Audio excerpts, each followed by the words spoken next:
Alright, so, a little bit late about that. A little bit late, sorry about that.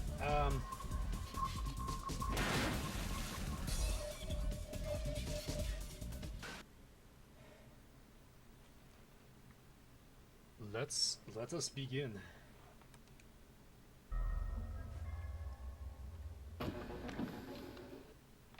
I like this game, even though I kind of suck at it, I really like this game. It's not as it's not as scary as Kuon. There's like not that there's no existential dread as there is with Kuon. With this game, it's just I feel like in Kuon it just felt like I'm just a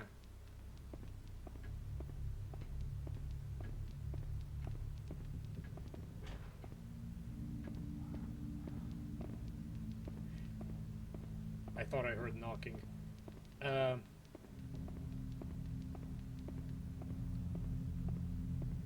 I just feel like I'm a waste. Just I feel like I'm just a tiny little part. Huey. A tiny part in a much bigger scheme.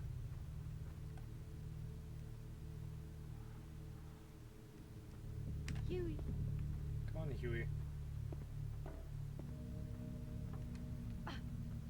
Oh, I can't kick it open. Well, it doesn't face that way, so that makes sense.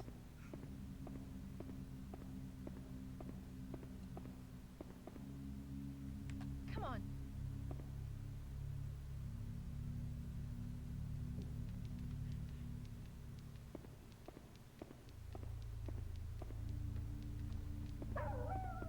Huey. Come on, buddy.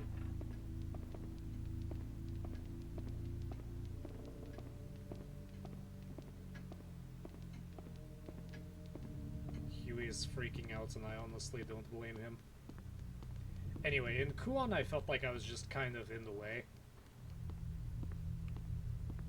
Here, I feel like everybody wants a piece of me, and like, instead of just stumbling upon a horror, it feels like everything has been pre-planned.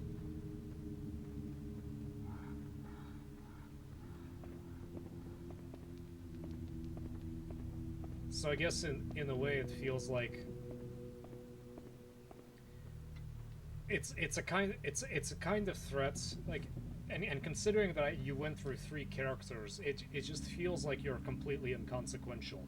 Like the first two phases, all you were just basically a piece of meat, clearing the way for everybody else.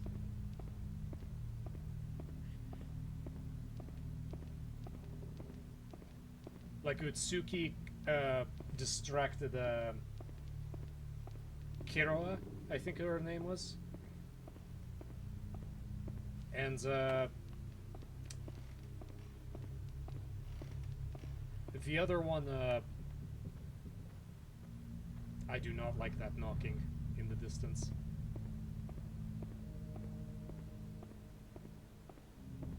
Huey.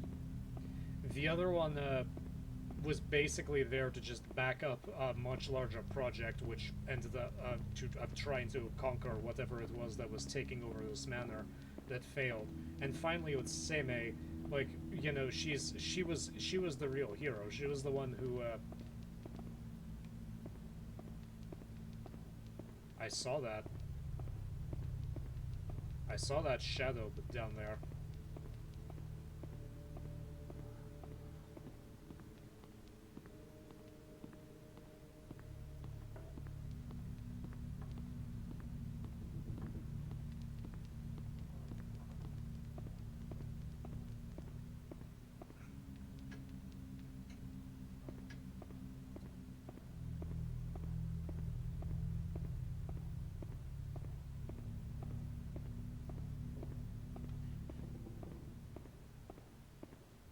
I feel like the atmosphere is a lot more tense.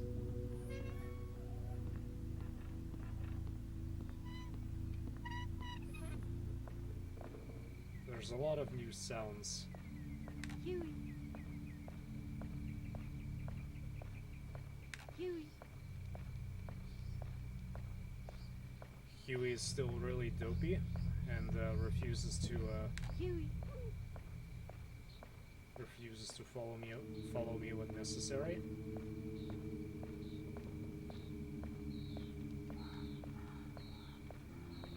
Huey.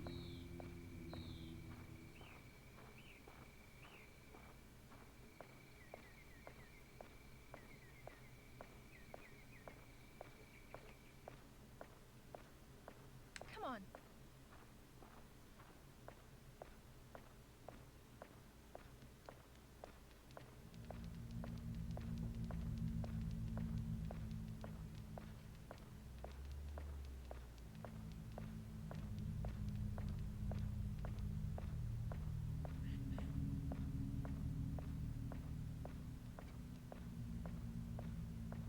I hear a lot of strange noises, but Huey seems to be fine. So I'm probably fine.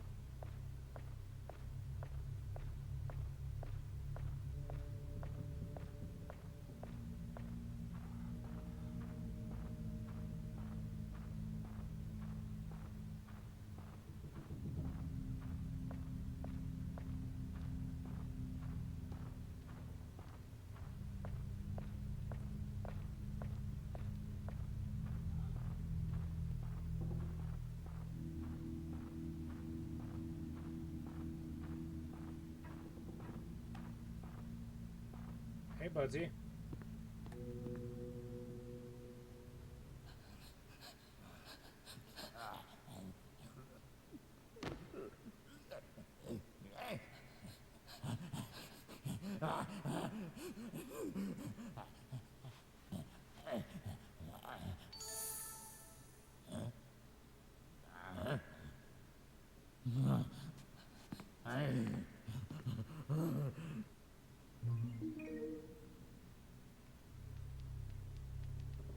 Okay.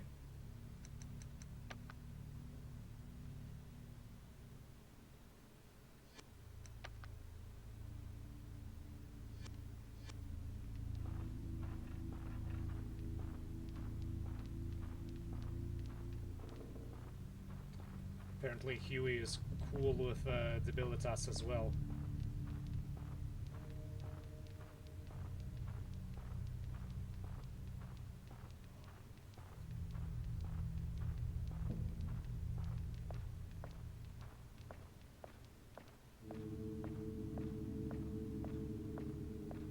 Wonder what this key is for.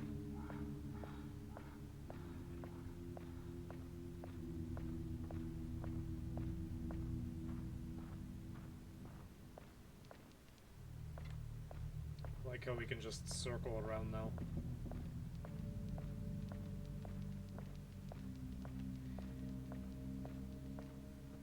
Hey Huey, remember that time when we threw that bookcase over there on the top of Debilitas?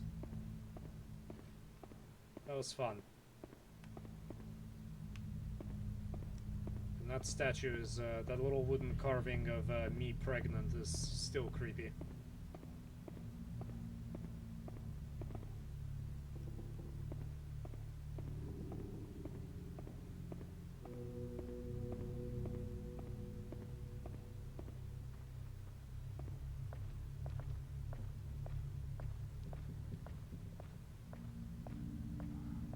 Knock, knock, knock.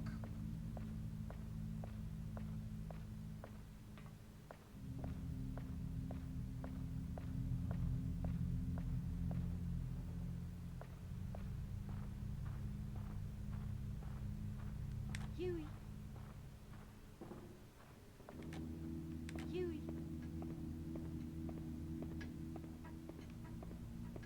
Huey.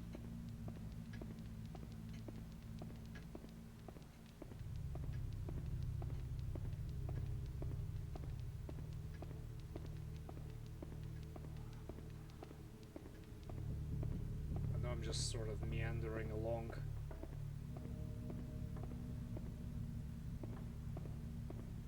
The only thing I recall that's locked is one of these doors.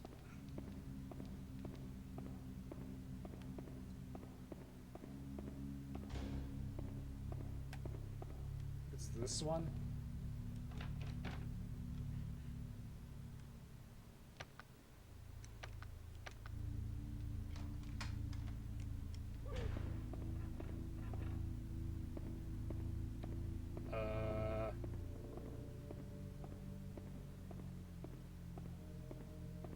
Huey. Huey, you wanna follow me into the scary, whatever this is? Come on.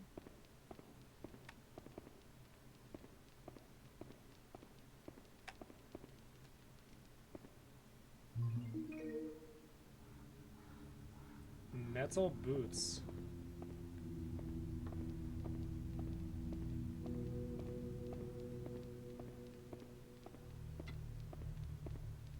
Huey. I don't think there's anything else here.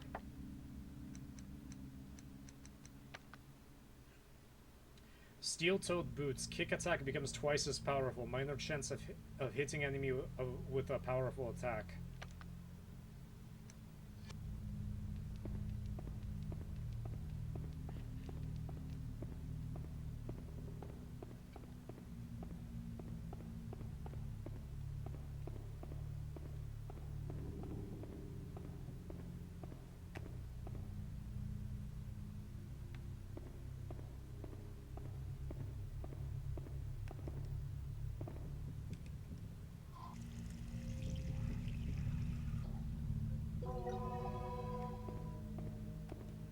See much of a difference.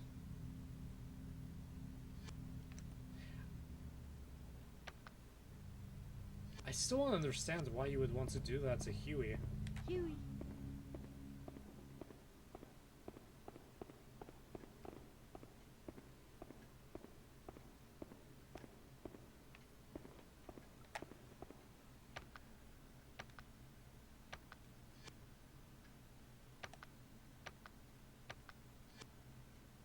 I don't notice much of a difference, but I'm going to believe that it actually does something. Huey. Anyway, thank you, thank you, Debilitas. And I learned that Debilitas means weakness. Which is a really mean thing to name your offspring, but who knows. By the way, I found that this game actually has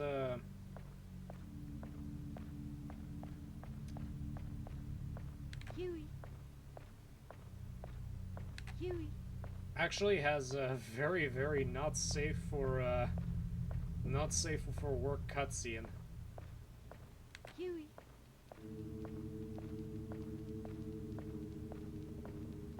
Huey is just suffering from zoomies, apparently.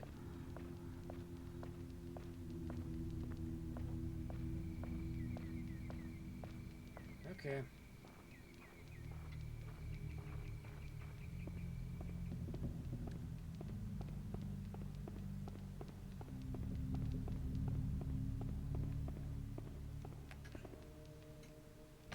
Yes, I want to save the game after picking up those boots, if only to save myself like 15 minutes or so.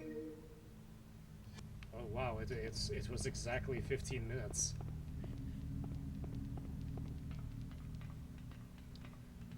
Okay, let's go open that door.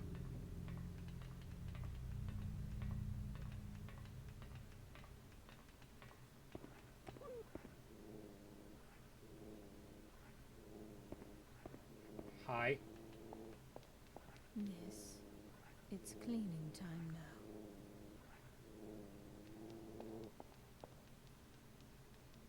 now. Okay.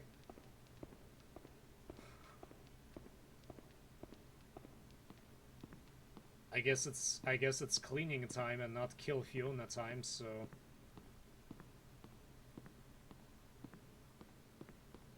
Come on.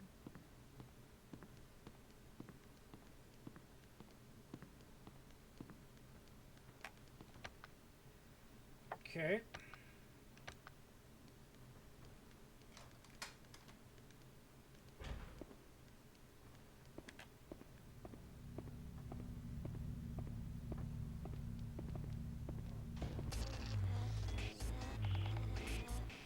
Oh, hi.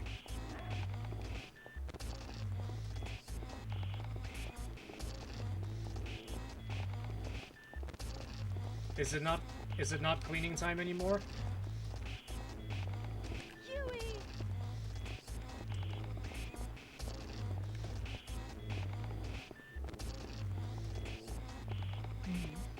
Huey!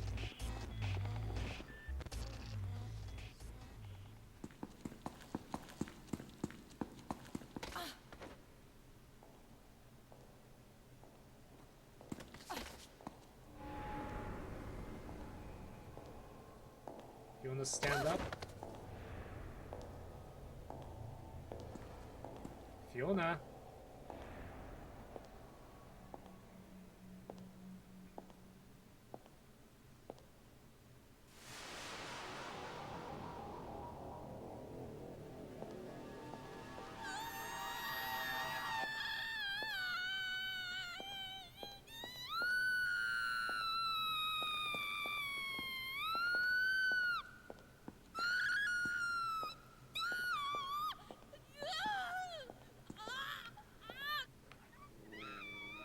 Come on. Yeah, we're just gonna leave her to doing whatever it is she's doing over there. Let her have her moment. Huey!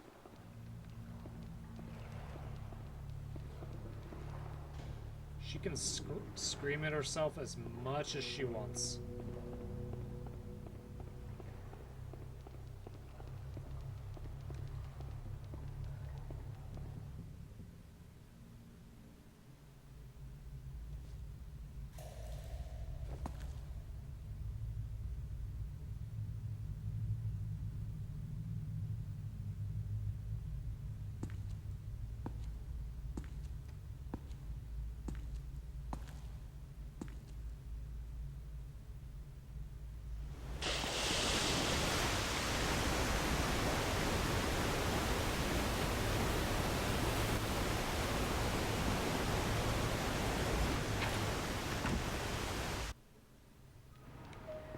Huey!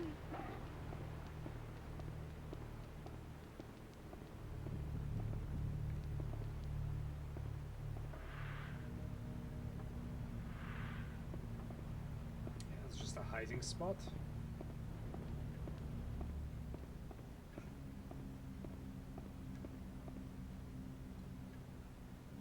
A stale, damp gale of wind blows forth from one other side of the hole. Enter the hole? Yeah, sure, why not?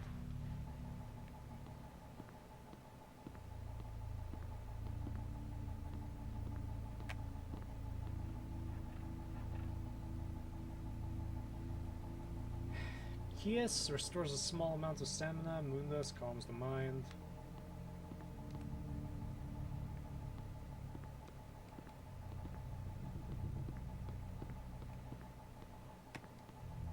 Oh, come on, you can bring Huey with you. And just hide in there. Just make bombs. Chamomile. Actually running short on that stuff.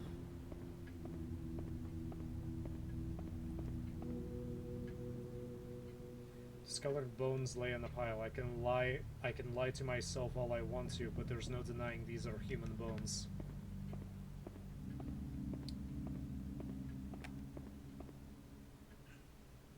It's full of insects.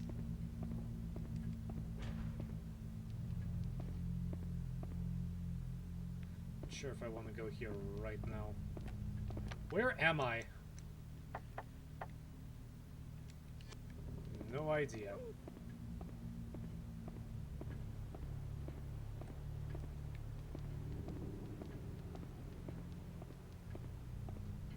I hear a clock.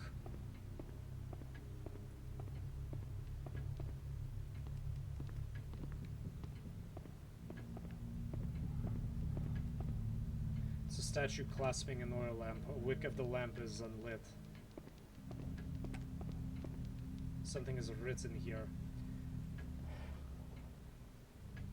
Recreatio completely restores lost stamina. Sedatio completely calms the player and returns to a normal state. This book sounds like it's about some sort of medicine.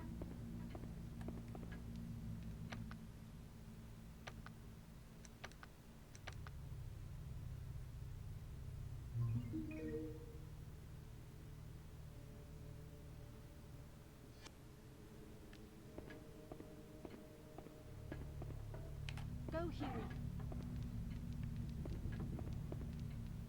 You find anything cool here, Huey?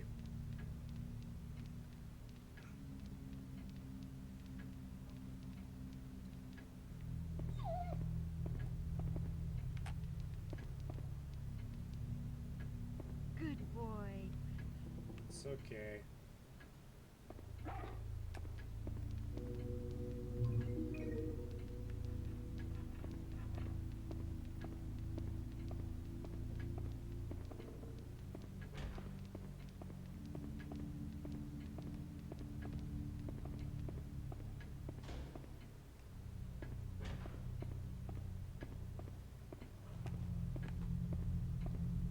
This is a wall. Whoever broke into a wall.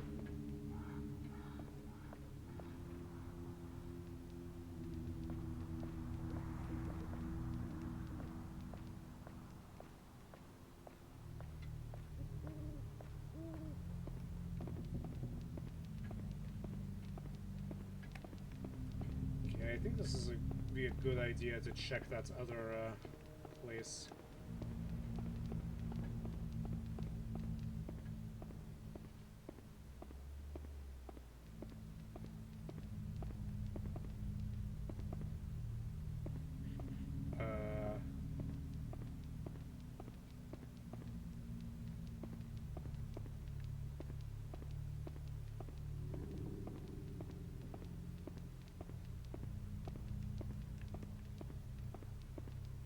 It's a nice mammoth you have there.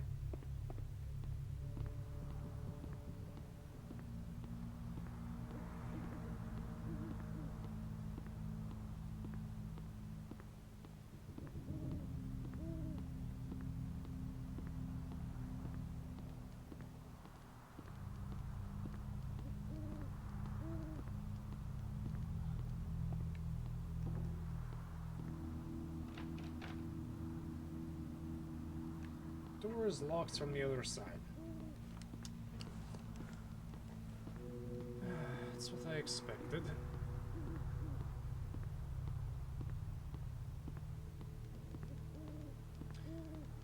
Not sure how much I'm going to stream today. I didn't get a lot of sleep last night, but I'm gonna go as much as I possibly can.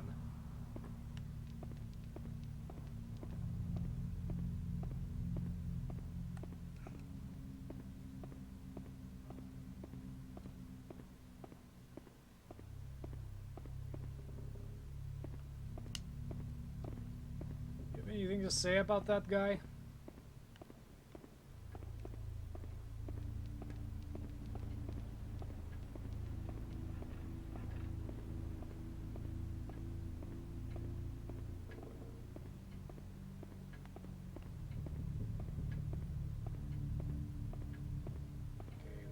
Much going on there.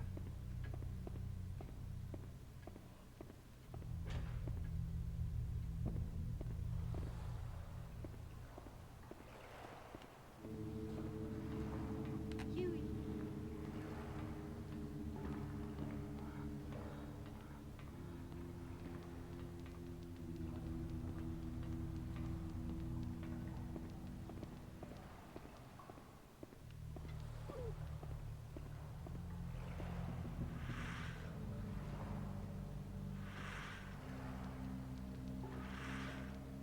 I think this is a mirror.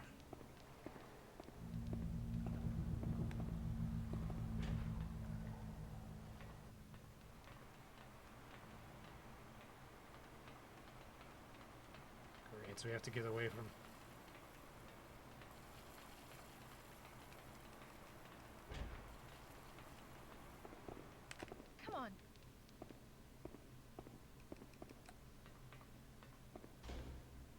balloon.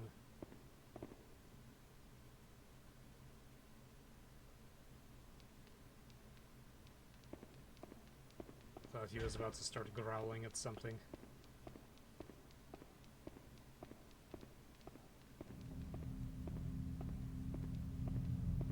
Another room that leads to nowhere.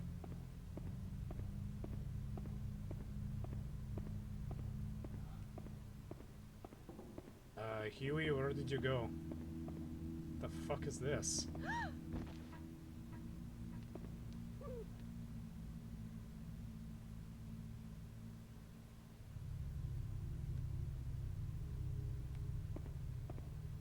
It's a corpse.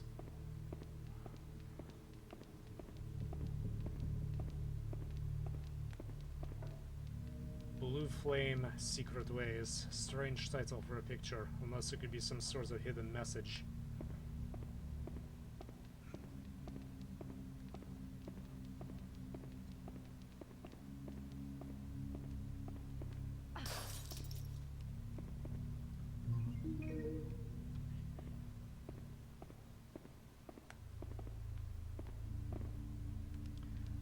I'm sure Daniella is going to be thrilled with me making this kind of a... Is this another...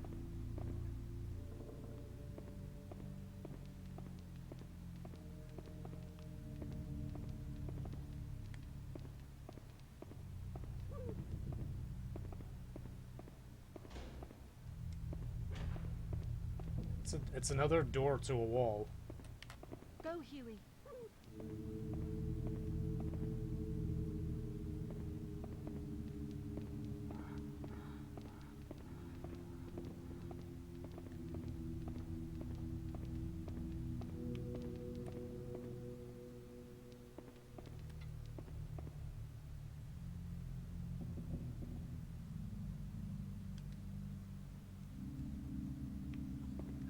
Clearly she was waiting for something.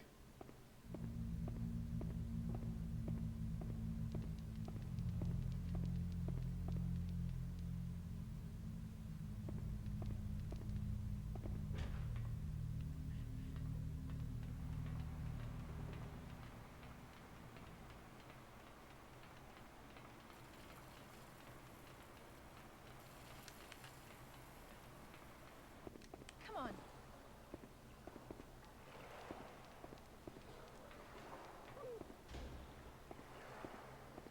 Just gonna keep that thing out for now.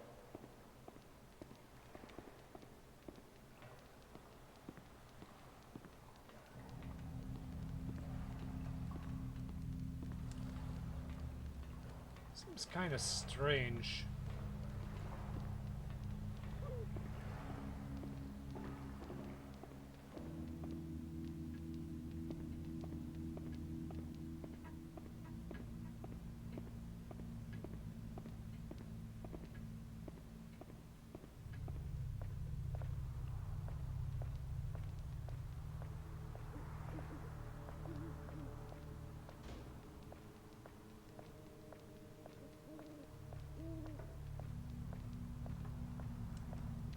There isn't much here, just the deck.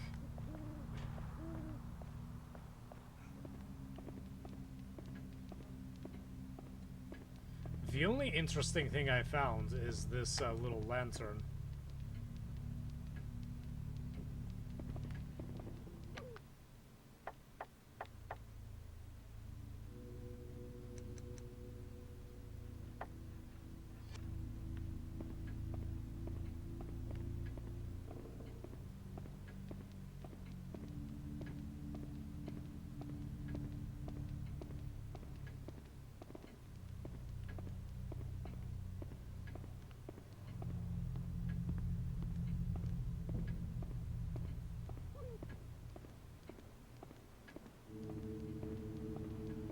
Yeah, I'm not feeling great about this place either, Huey.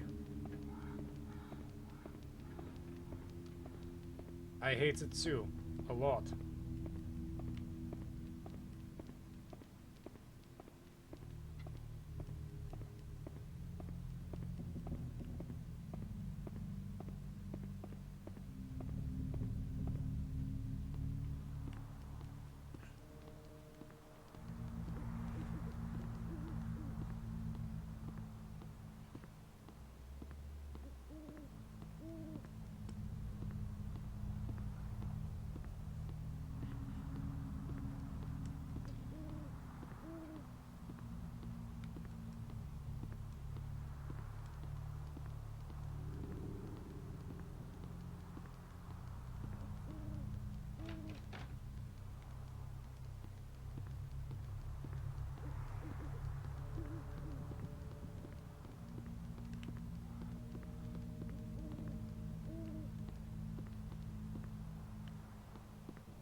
think there's anything here right now. At least that's my suspicion.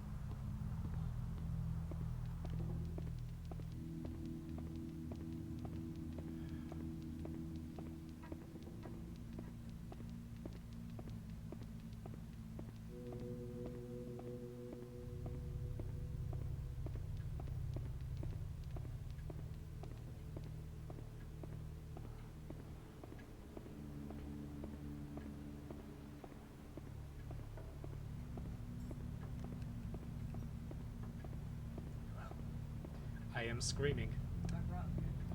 Food?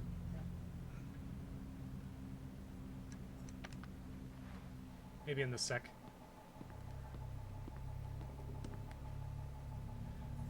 If a Riasio Machina using medallions one can actually transform items into new things. The new item is roughly determined by the base item's color compatibility.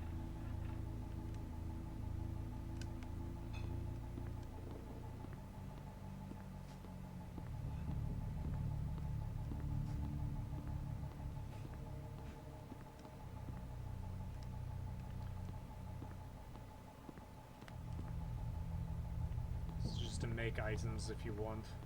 I don't really think I need anything right this moment.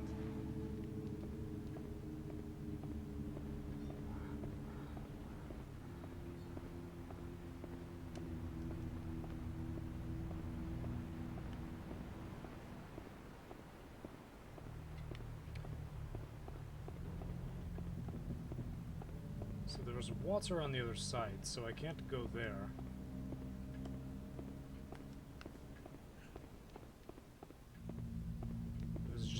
Here, and it leads to a place that I can't really access.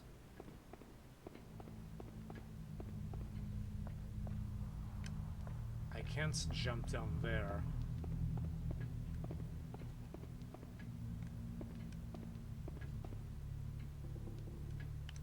No, I don't want to save anything right now.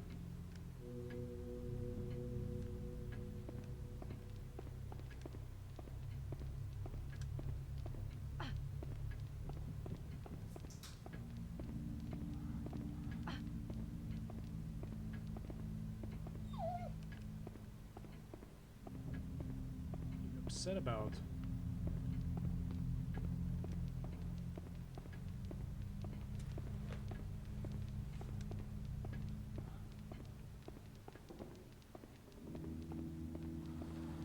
I think he was upset that he lost me. Go, Huey.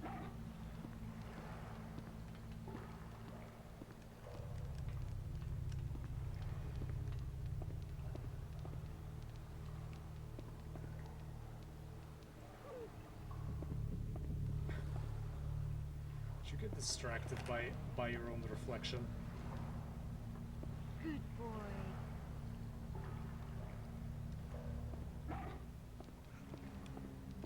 Don't expect that much from you.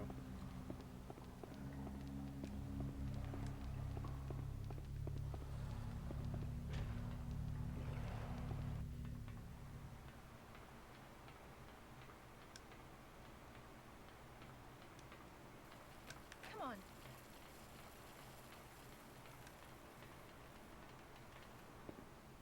Come on.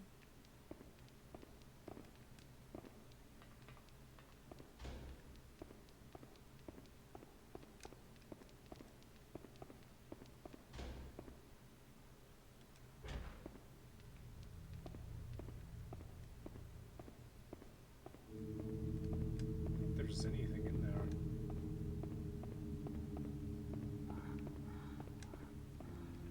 This dead withered plant, this corpse, this...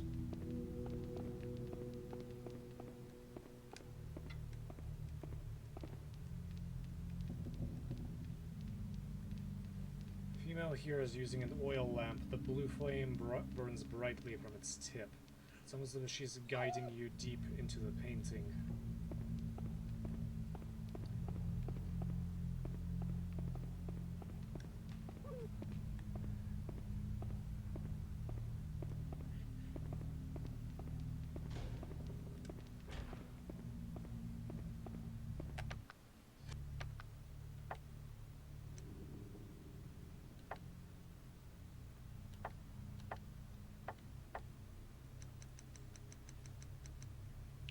So it just keeps getting worse and worse. Not only am I stuck in this creepy castle, but now I have been shut in some place that isn't even on my map. I have a bad feeling about this.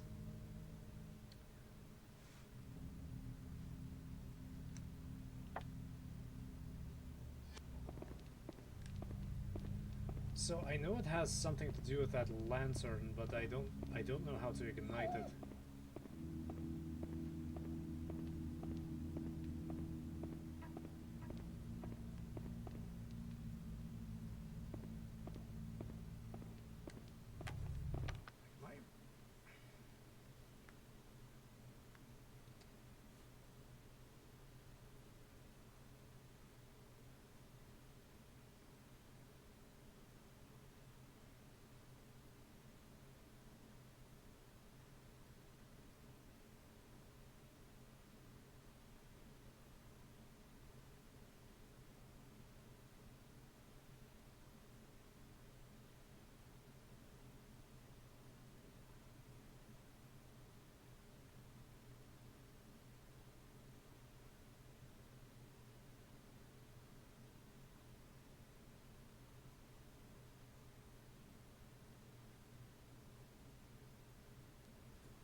Okay, yeah, so this was the next thing that I was going to do.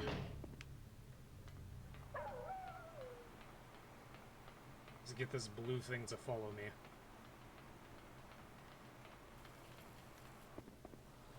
See, here's the thing, I wasn't even, like, this wasn't even the mechanic up until this point.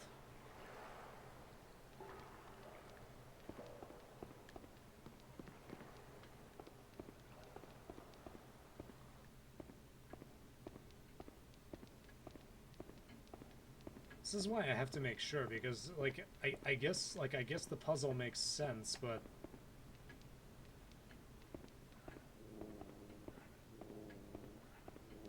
Don't worry, we want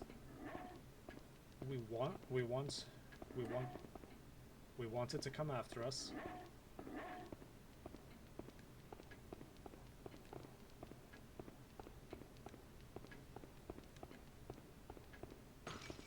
There we are.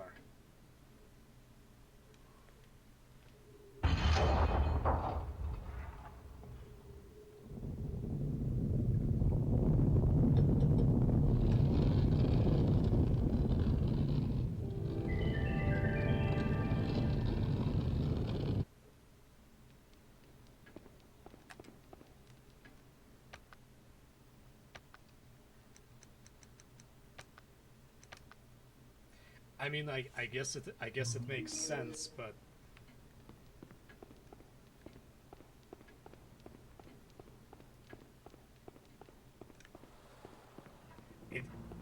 it's kind of like a mechanic that hasn't really been brought up until this point.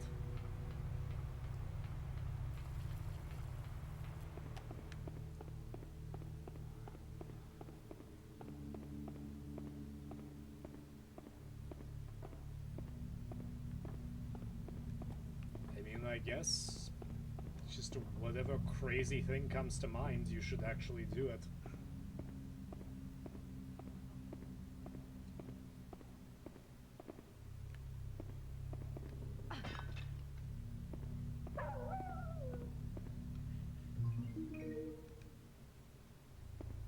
It's this thing.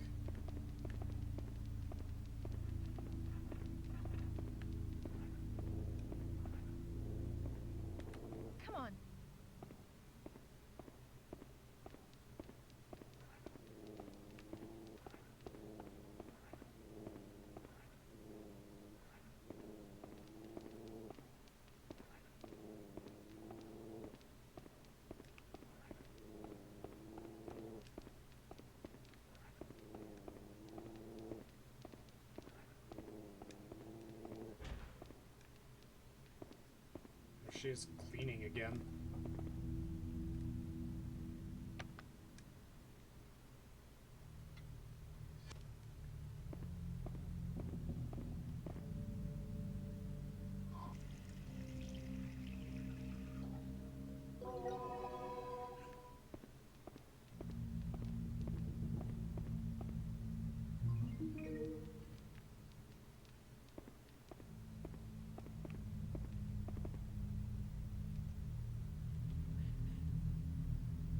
3 spiritual substances. I see saltine, mercury, cadmium.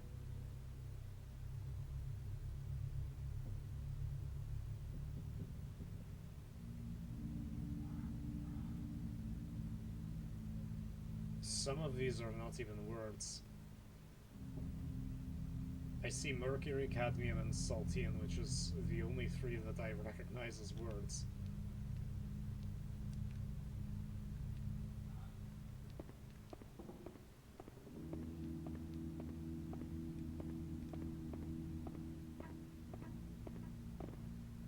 This bathtub is disgusting. This tub is full of stagnating reddish water. It's probably just rust discoloration, unless that red color is coming from something else. Wouldn't you reach your hand in it and have a look?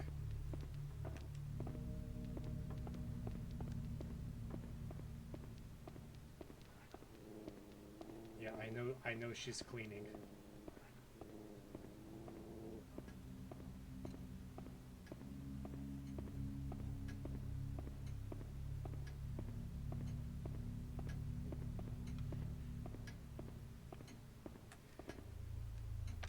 I feel like if it's letting me save here, then it actually wants me to save. I don't like save scumming, I don't like constantly saving. But with this game, if it's a game where you can die pretty easily and it just gives you a save point, there's usually a good reason why it does so. Ancient sketch. A hand-drawn sketch labeled Belly Mansion.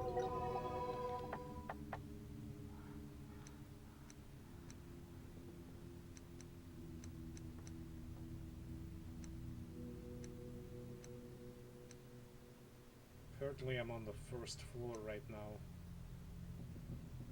I guess I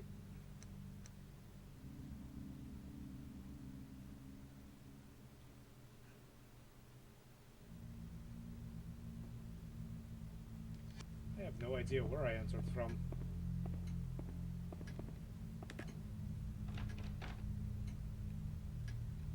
Huey. Not surprising.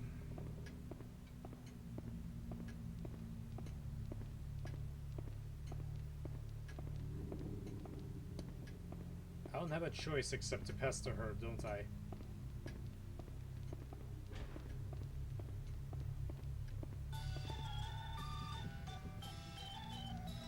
What is this?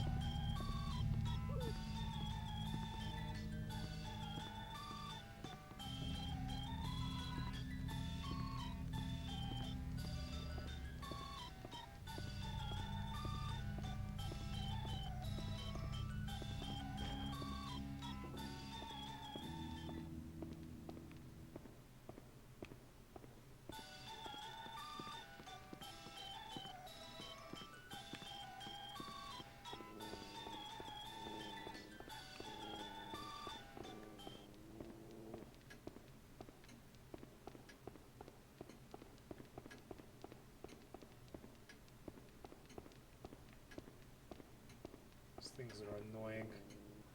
Can I avoid it?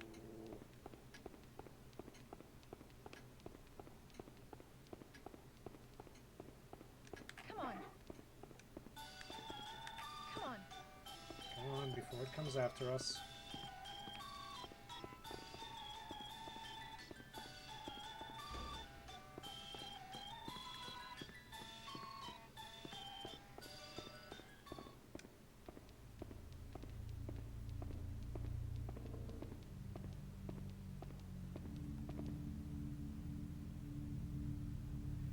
Glowing sun, a radiant star, luminescent moonlight.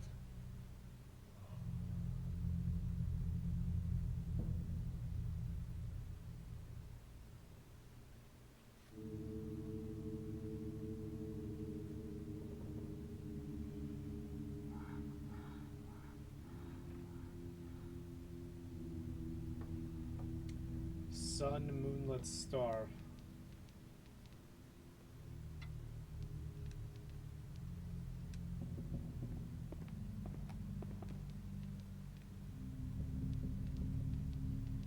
Sun, star, moonlit.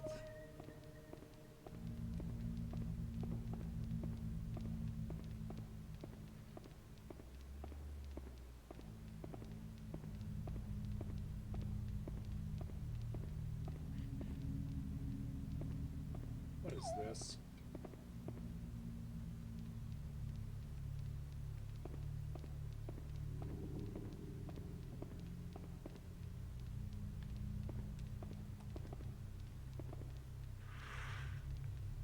I have a feeling she's gonna try to corner me here.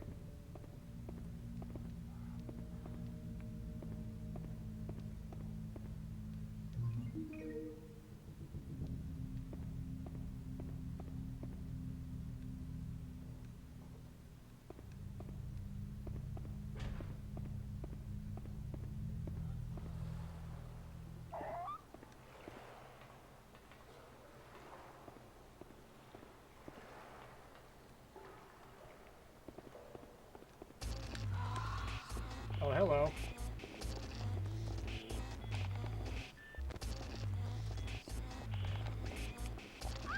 Ow.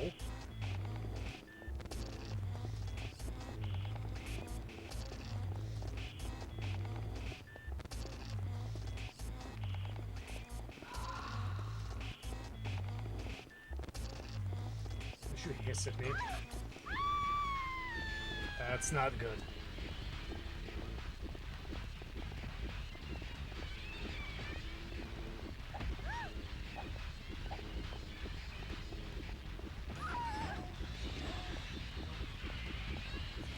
Get up.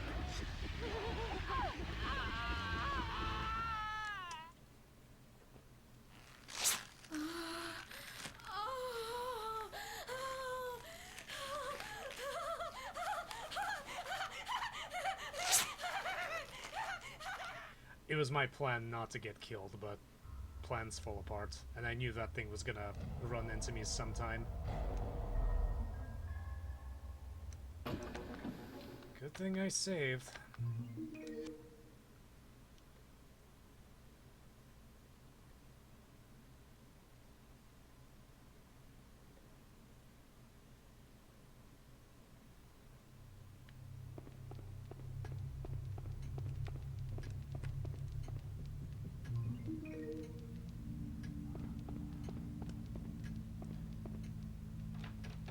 The mirror didn't work. I thought the mirror was going to alert her, but it didn't.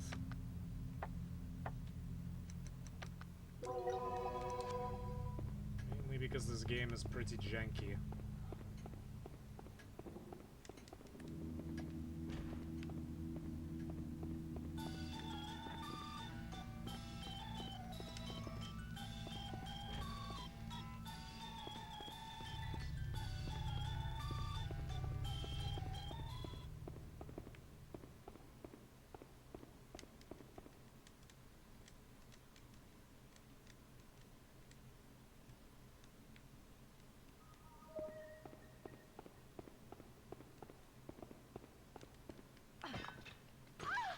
Ow.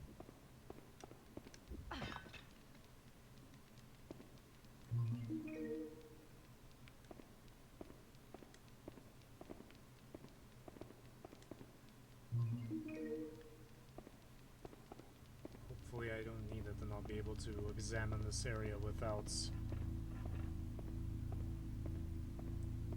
the cleaning lady eviscerating me.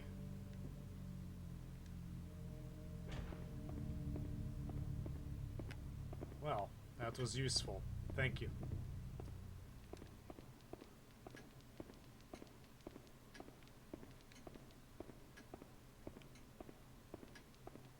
And Huey is just charging around. Being as useful as he can be. Oh, he's really useful.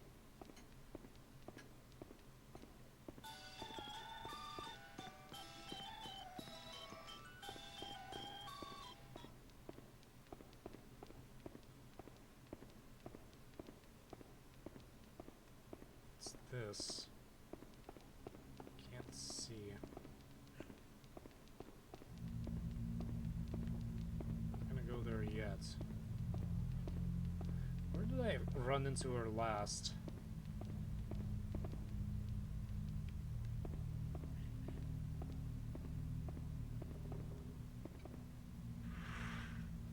unlock this, because I don't remember actually finding anything useful there.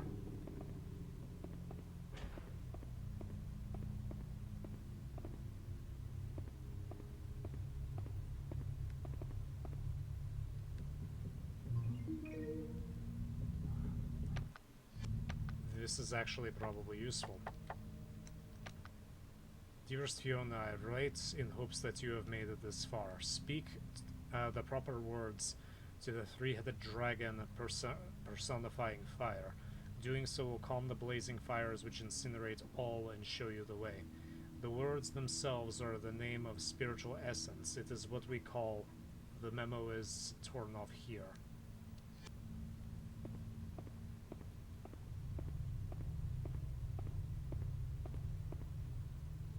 Statue grasping firmly onto an oil lamp. I know I've seen this somewhere before. Yes, we... Good boy. Come on. It's not a good sound that I want to hear from him. Come on. Oh, great.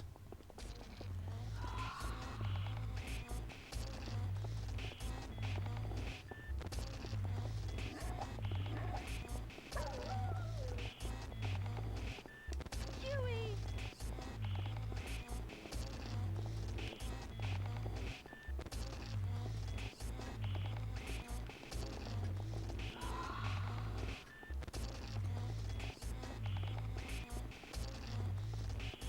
I think I have a mirror somewhere.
Let's hide.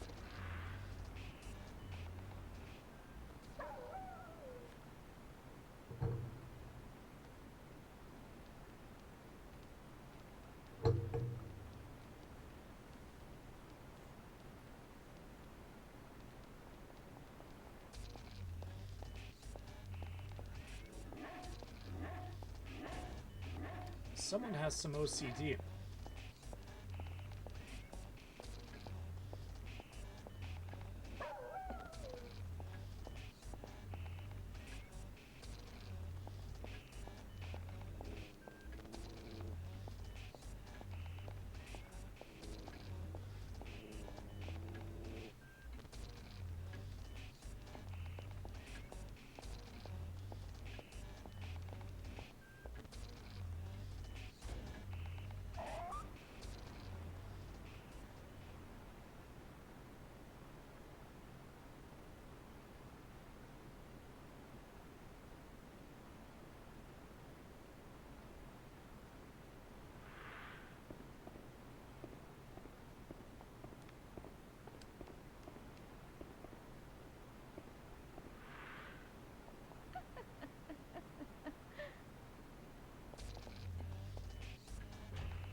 Huey, why are you hanging out with her?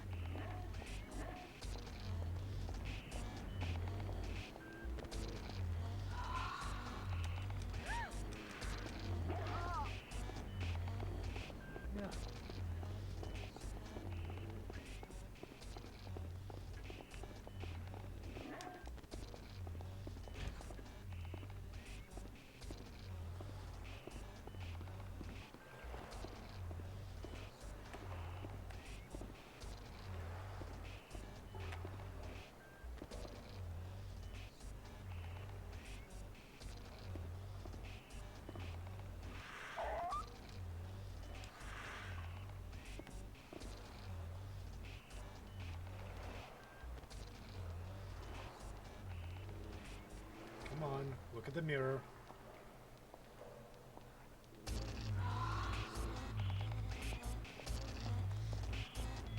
Look at the mirror.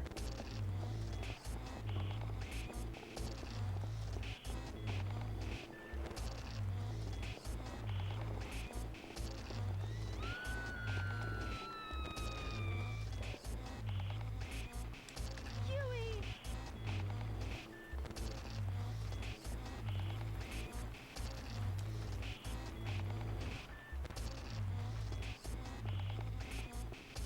That didn't distract her for very long at all, actually.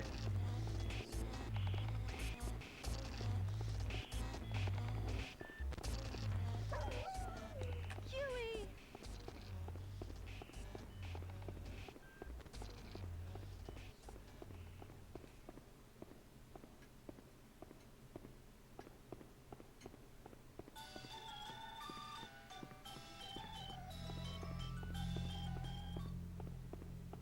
It's important to leave all the doors open to activate all of her OCD.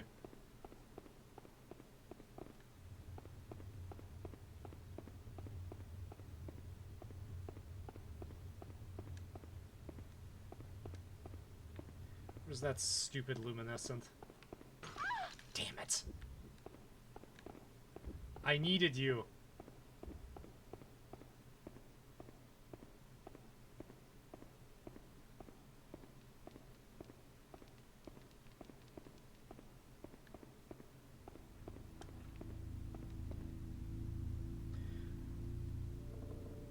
The right path leads to the truth, while the left path leads to deception. When the shroud of deception is lifted, the fog will fade and the hidden path will make itself known.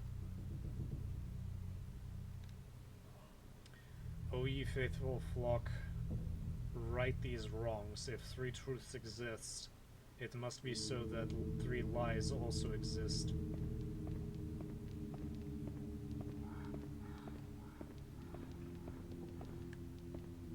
Did it respawn yet?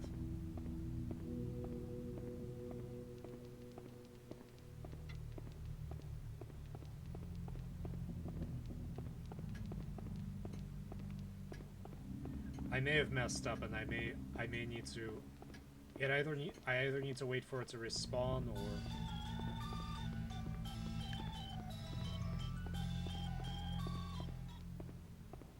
yes, I need you.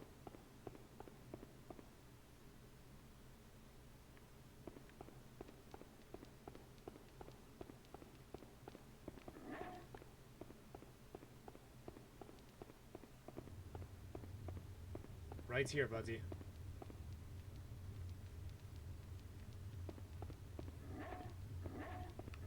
Come on, I'm right here.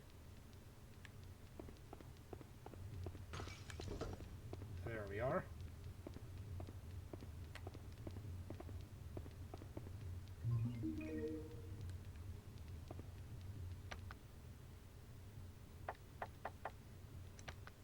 Film reel, a wound roll of film that has already been exposed. I wonder what it's about.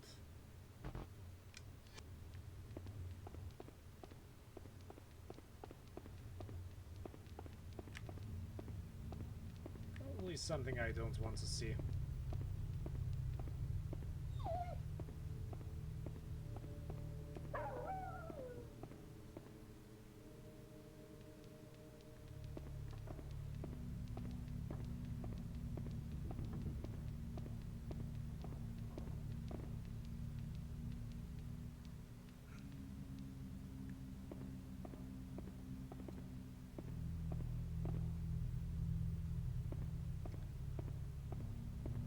So I got it to do that.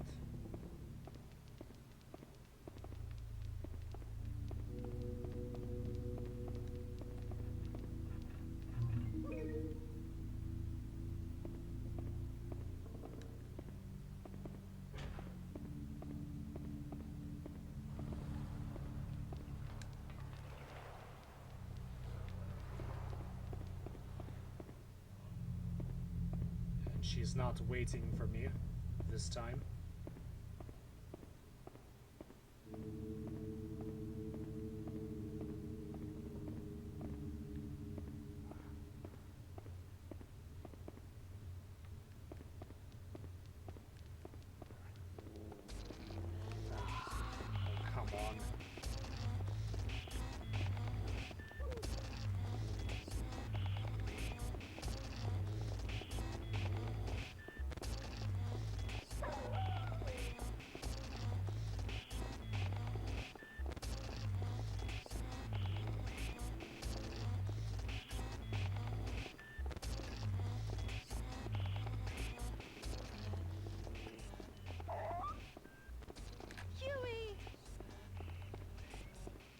to get in there?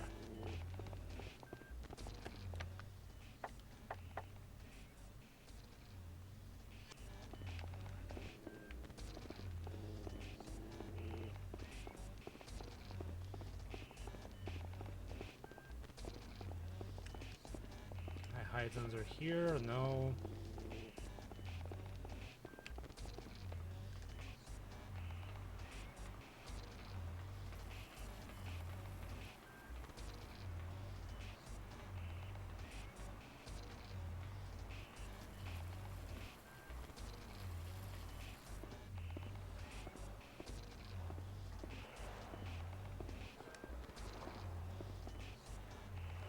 And she smashed up the mirror.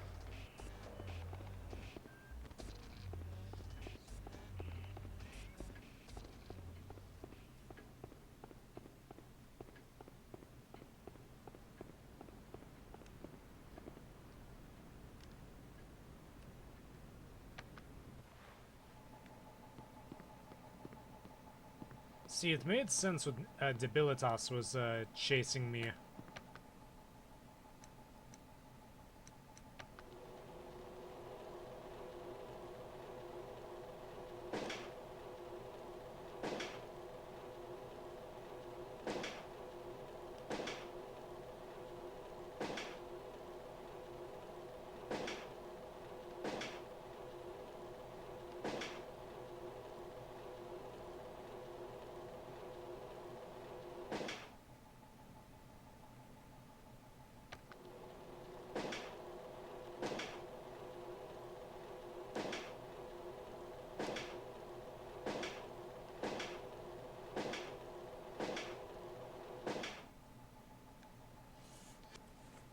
I need to read up more on that. It worked the first couple of times I did it, but it's 2 medallions. That's two things that I won't be able to make. I'm gonna have to look up for it. What does she say if I try to get out here?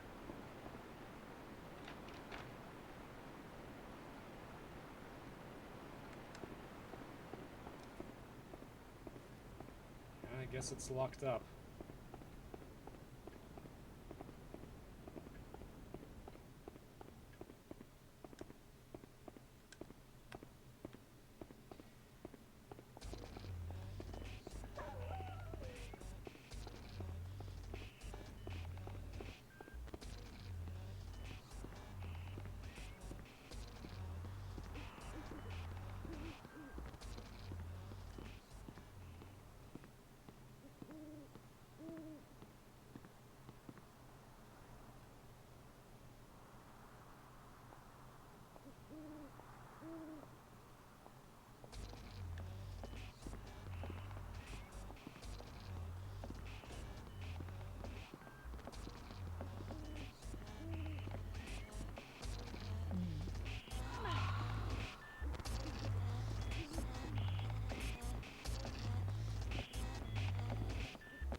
Try to push past her.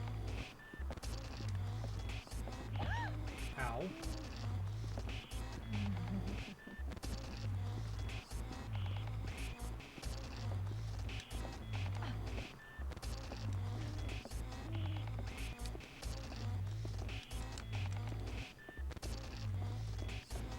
Slam it in her face.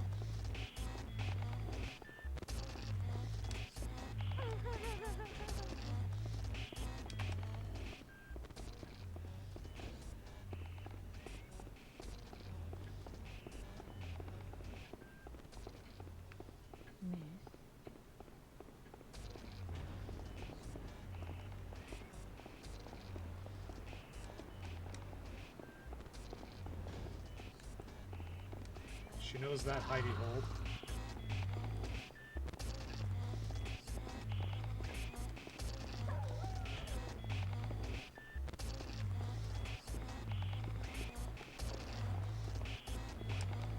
There's no fixing that. Huey!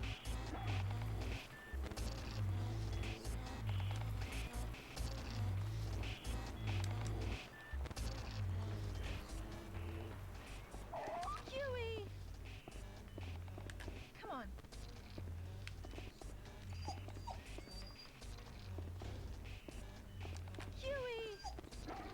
I know you're injured. Let's go. Stop trying to fight her. She has a piece of glass. You're a dog.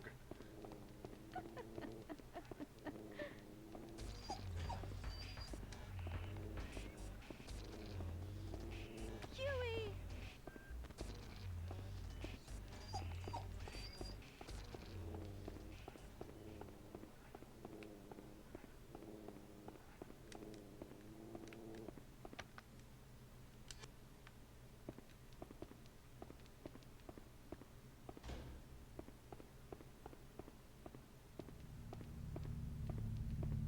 I don't think there's anywhere to hide here.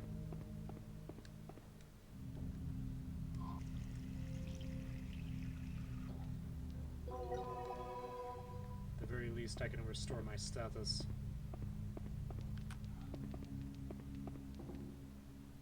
Good boy. Shh, stop barking. You do not need to be barking right now.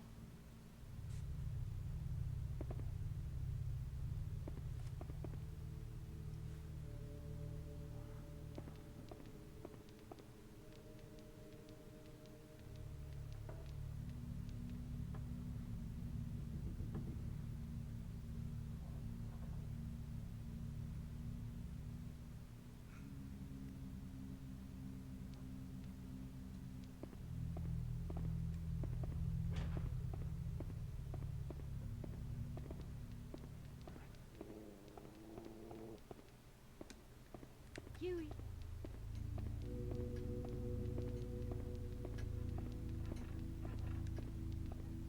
Huey.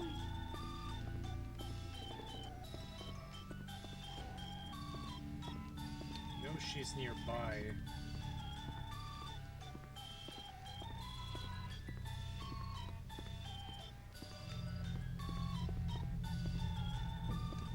Huey.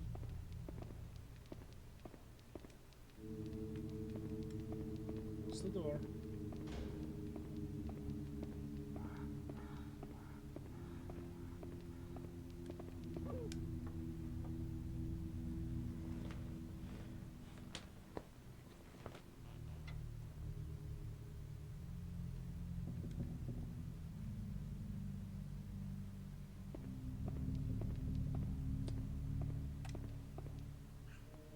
So if they're in blood,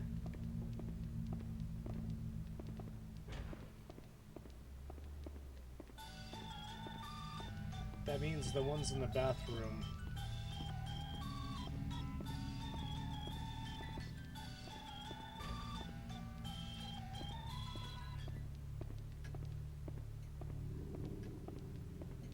I guess are the real ones?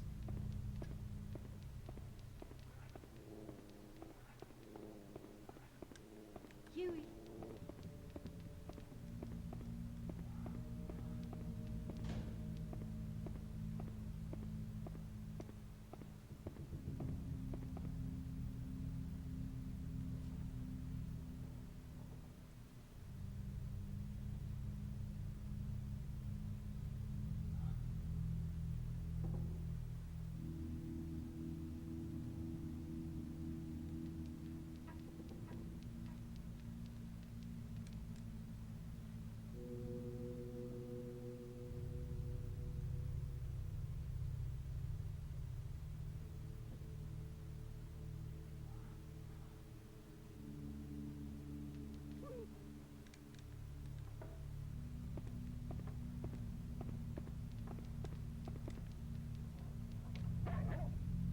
Wonder what's going on outside of the steel cage.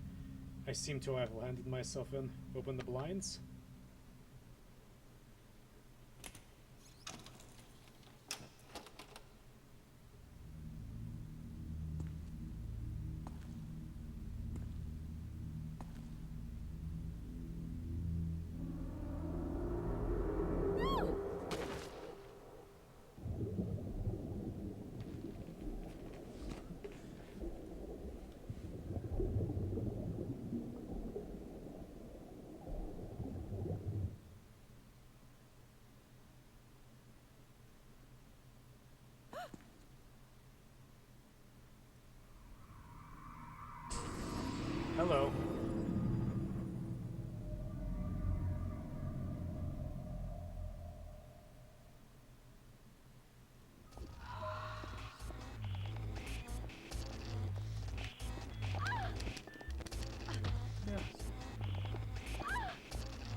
think we're in both in pretty bad shape, Huey.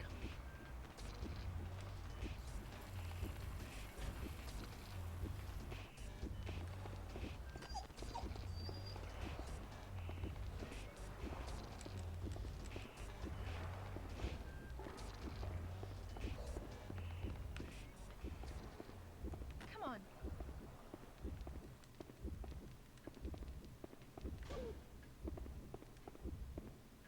Good boy. Good boy.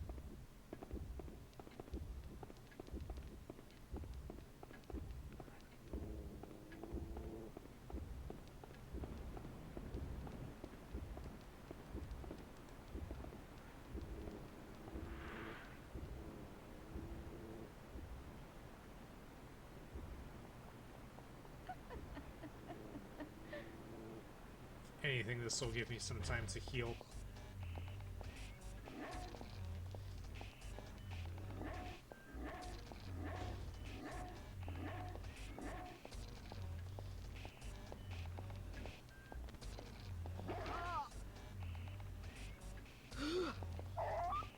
Ouch.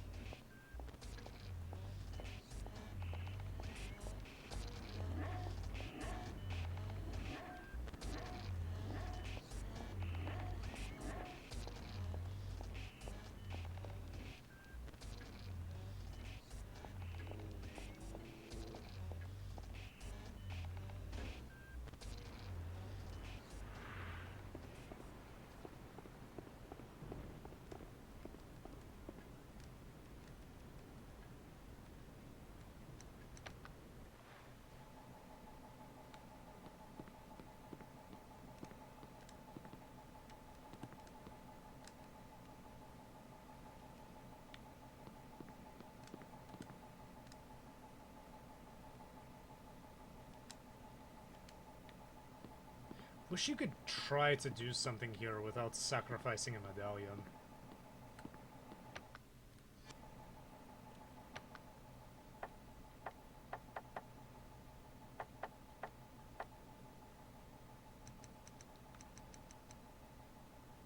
I just saw something swimming outside. I know this sounds crazy, but it looked like a fish from a different time period that I saw once in the museum when I was little.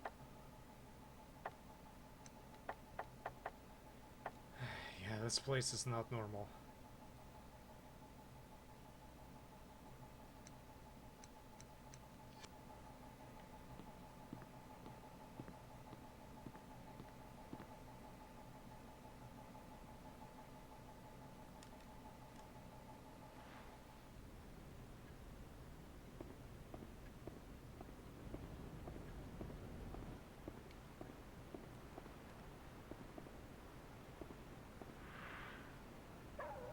Just gonna wait for a little bit, just to make sure she's not hiding behind the door, waiting to say hello.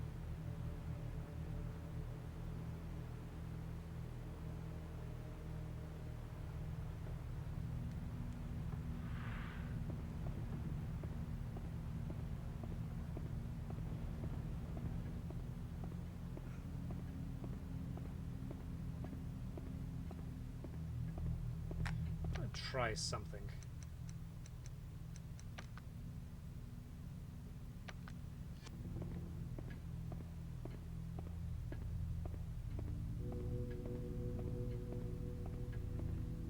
Supposedly, the regular boots are quieter. Huey. Huey.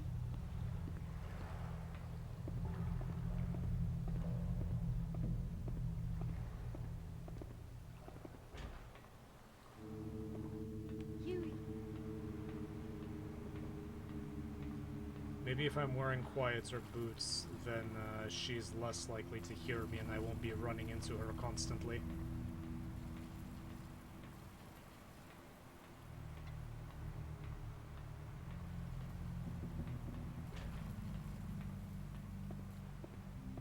Come on. And trying to run from one side to the other.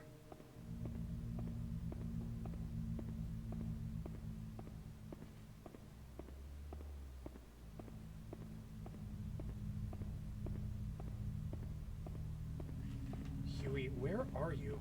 Huey.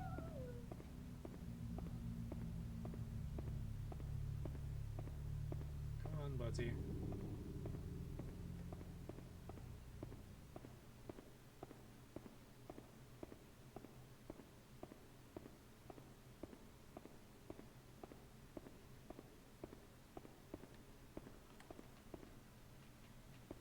She is cleaning it. How do I get there?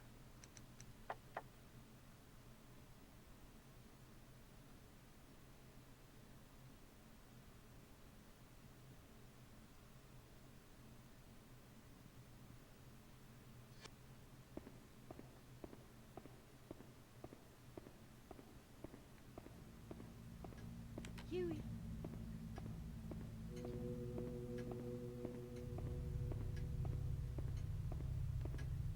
Huey.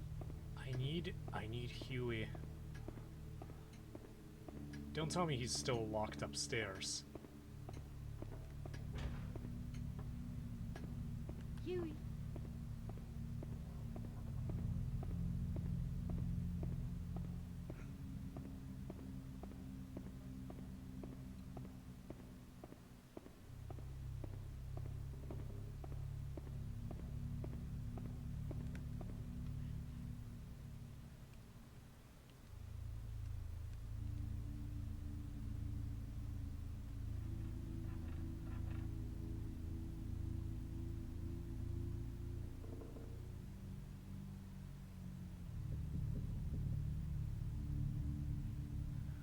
Oh, I see how it works.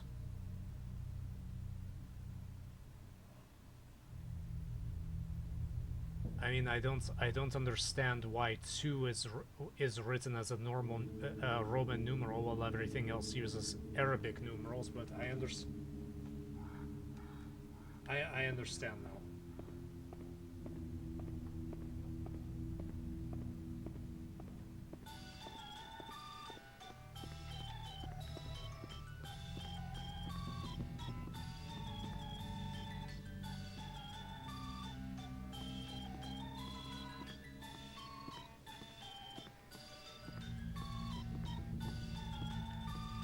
Fiona, do you have anything to say about this place? I guess not. So now I have to go back to that bathroom. Come on.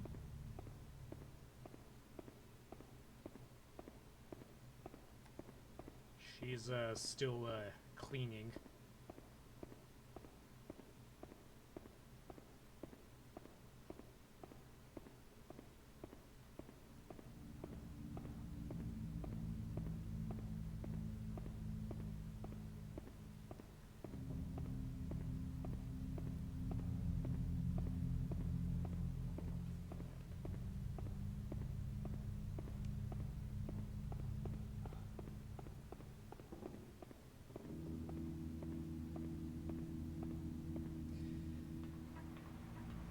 It's odd because even the thing is that even though she knows where I am, but even though she knows where even though she knows where I am, she doesn't care half the time because she's too busy cleaning. So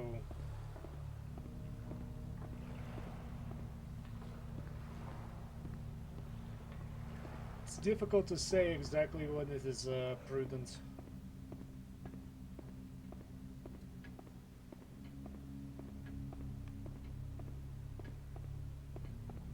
Is Huey?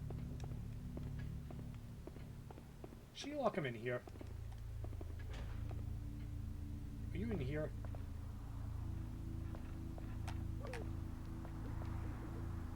Good boy.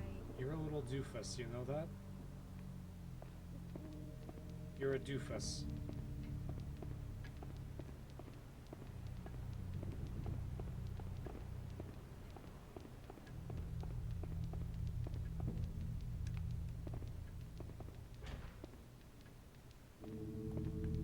This is not where I wanted to go.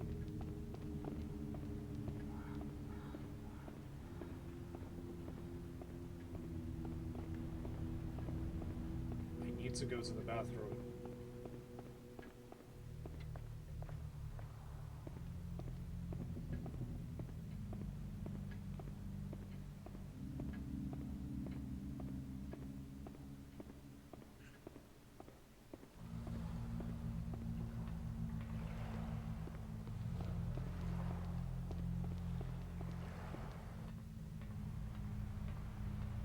Glad that you could join us, Huey. Very glad.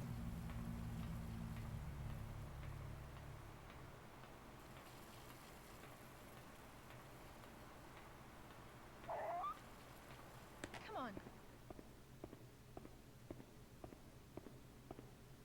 Come on.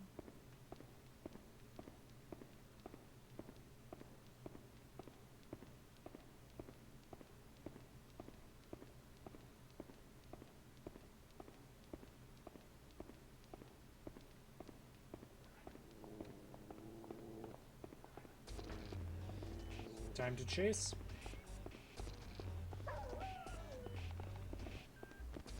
I guess it's not cleaning time anymore.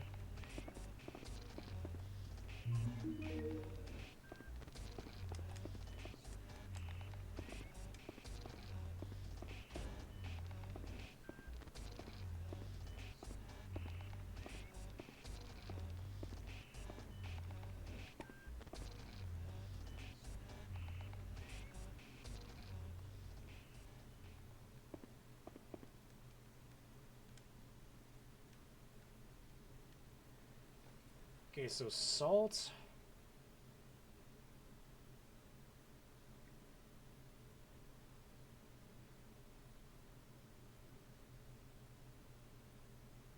Trachea. Okay, so sulfur, salt, and mercury. I can't believe I didn't see that earlier.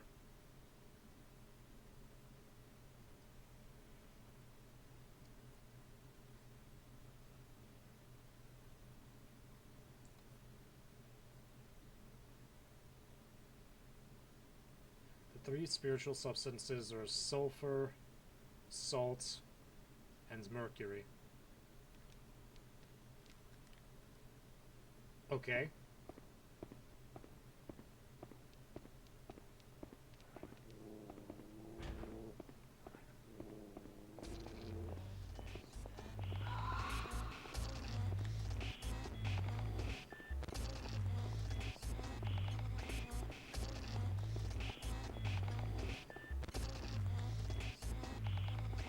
See, the thing is that there are no hiding spots.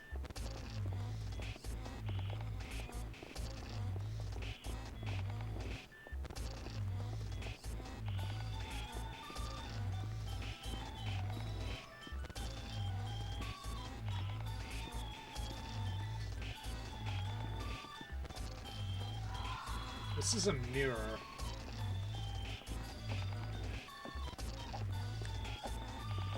Which she does not react to one bit.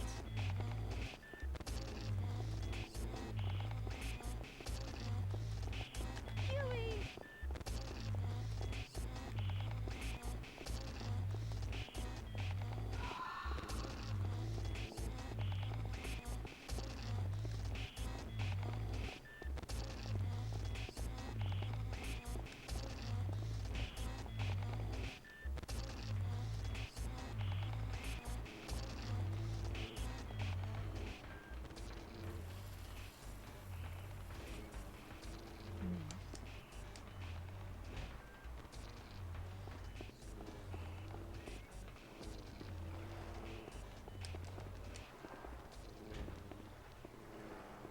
Come on. Hopefully that'll confuse her. Huey.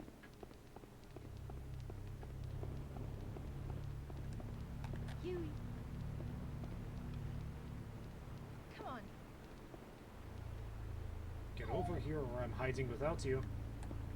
Come on.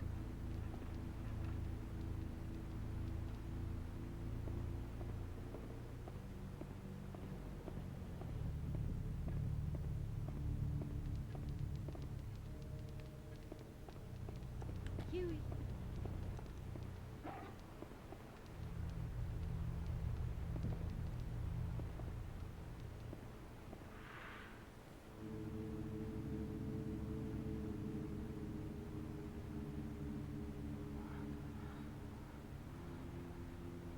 Huey, you're not helping me hide by staring where I am.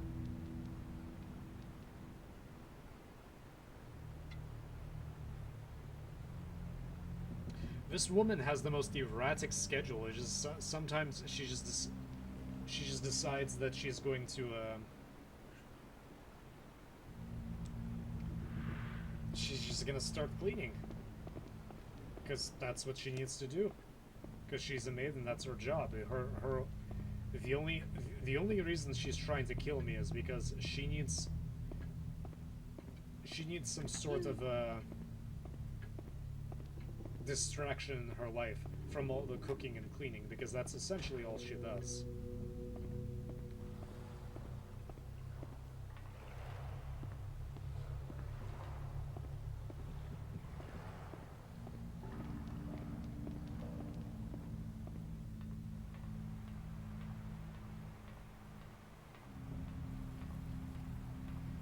It doesn't look like she even followed me. Huey.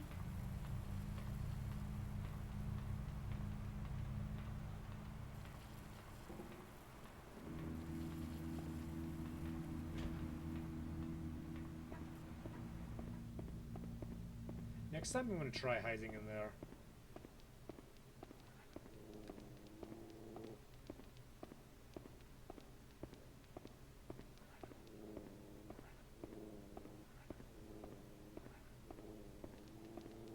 She's close.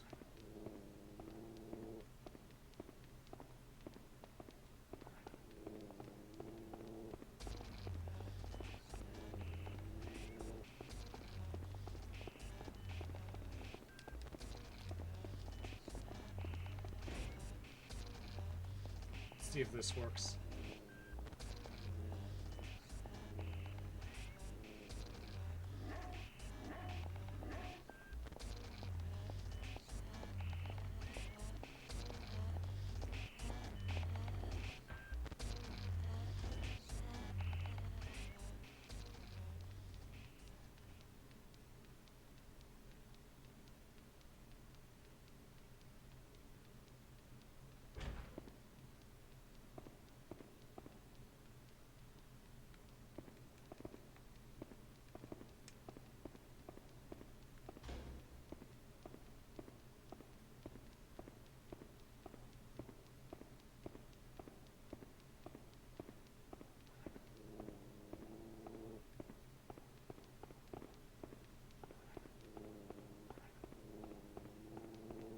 Come on.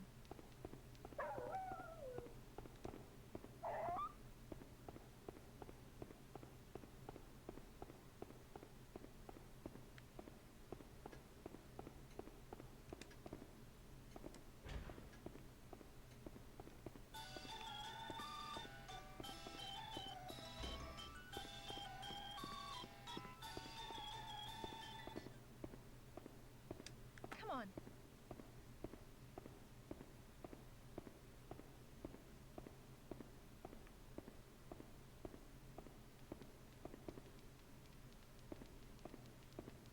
Come on. Right truth, left deception. Shroud of deception lifted, the fog will fade and the hidden path will make itself known. 3 truths exist, it must also let 3 lies exist.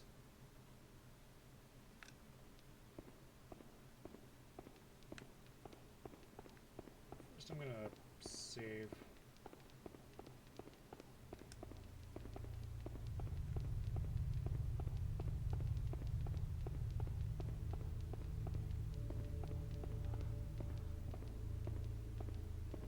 There's a clock nearby, I just can't remember where it is.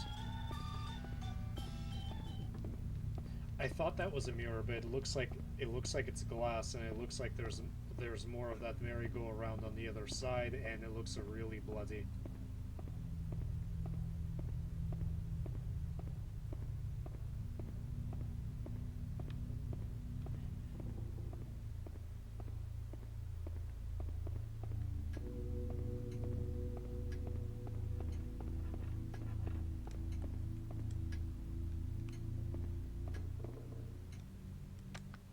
Save current game.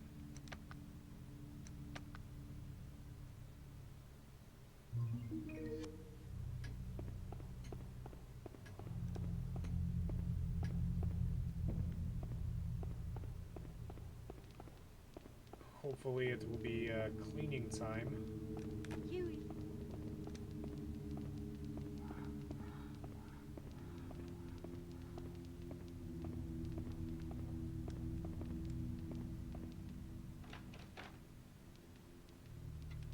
Door is locked.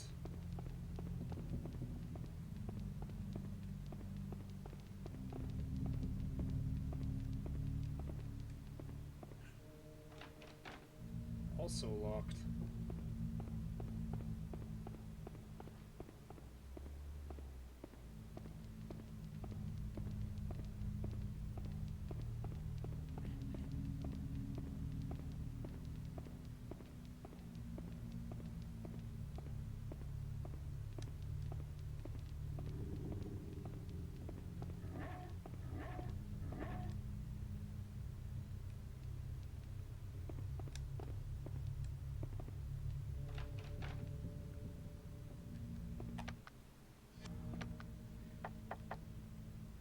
I got a film reel from that, but I'm not sure why that was even important.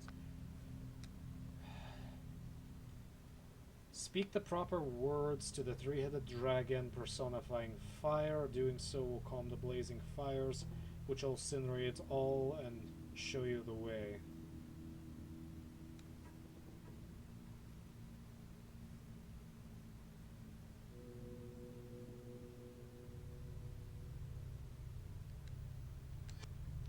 Good boy.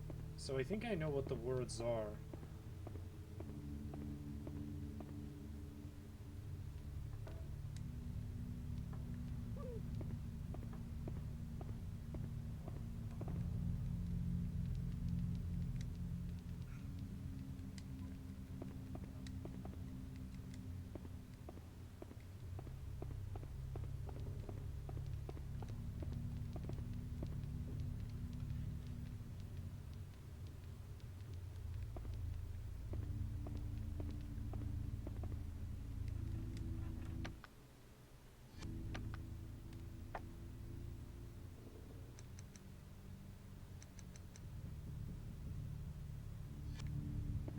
Okay, well, while I'm pondering on that.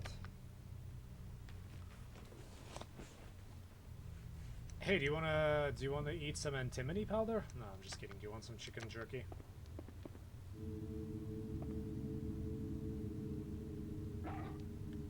Yeah, I bet you like that.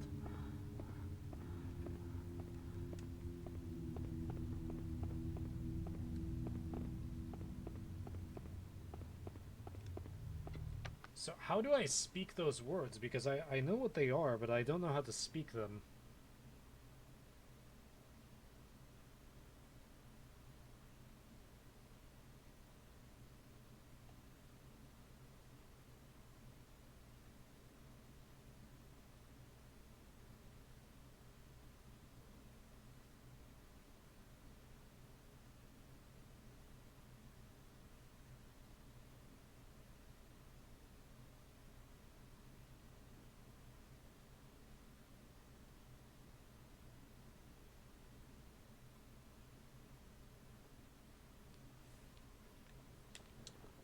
I'm so stupid.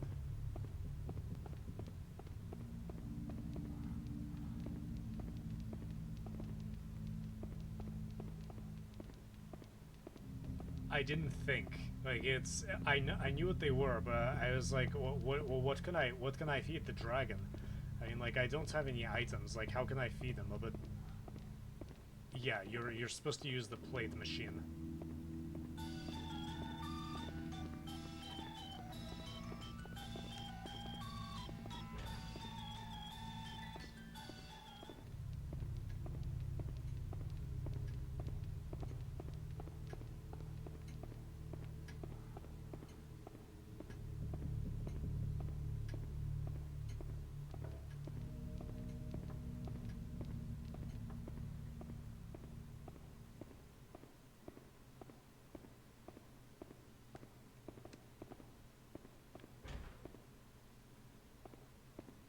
Huey.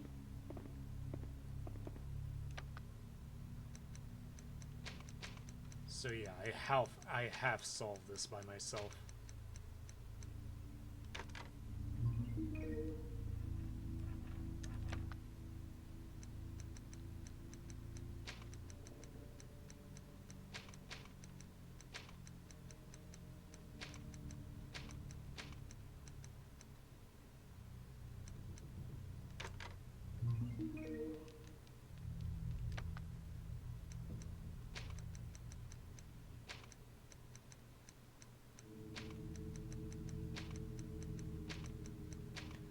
completely forgot this was there because I'm totally sleep deprived. I wonder what happens when you run out of plates.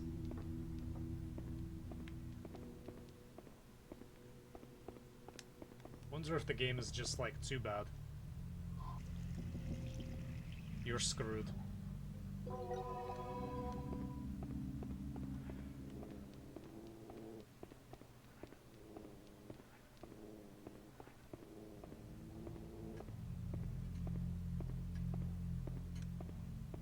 Huey.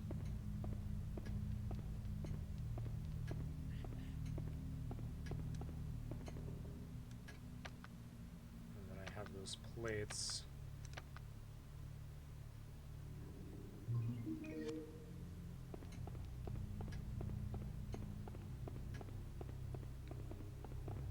Huey.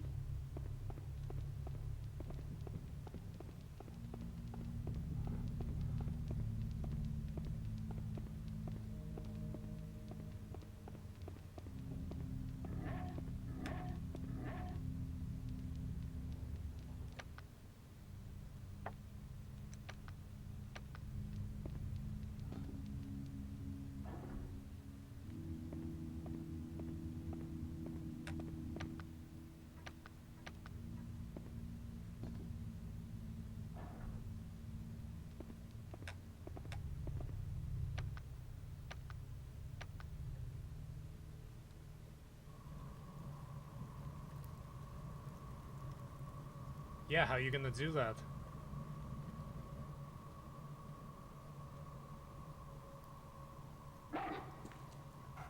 Hello. Huey!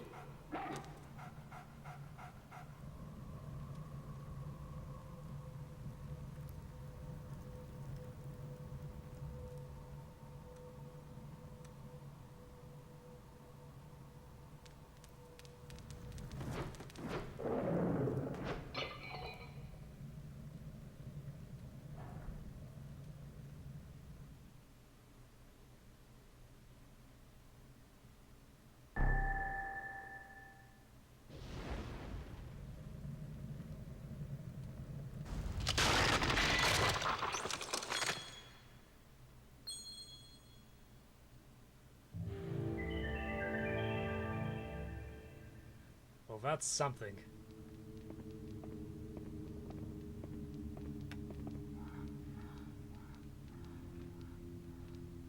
Climb the ice pillar, yes.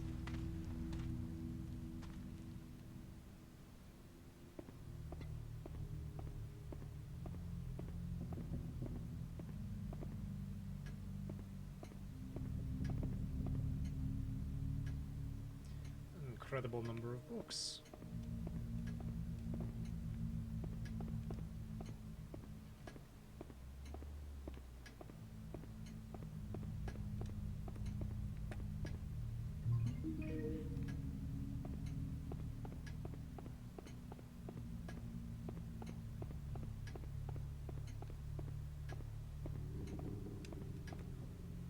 This rusty stepladder is in really bad shape. If I were to try climbing this, it would fall apart for sure.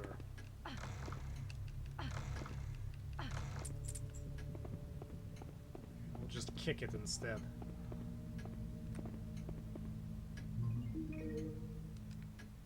Jupiter key.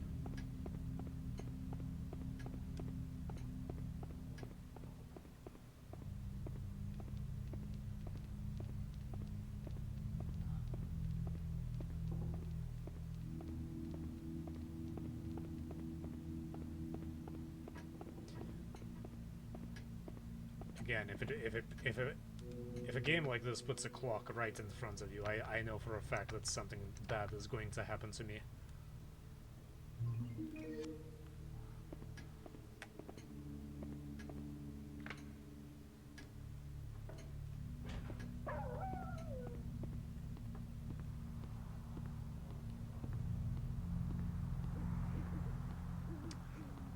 Now I have to remember where a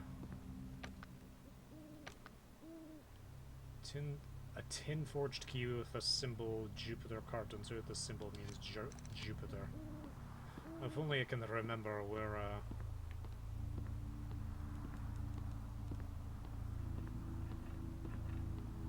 where there was a locked door.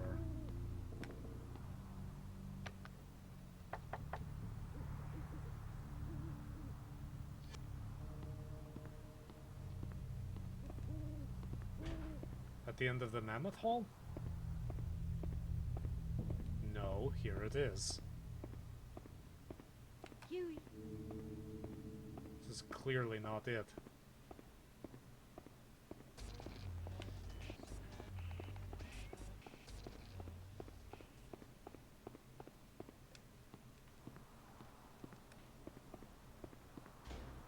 I do not need you in my life.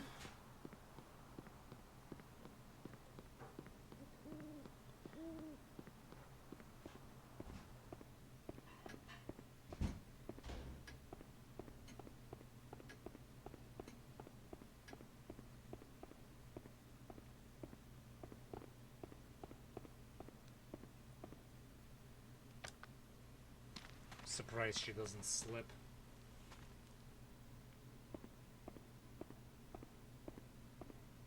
Come on. Huey, where did you go? Huey. Come on.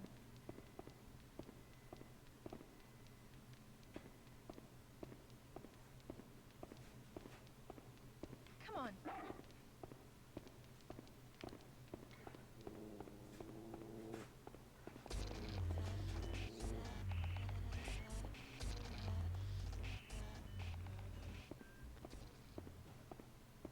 I think she was upstairs.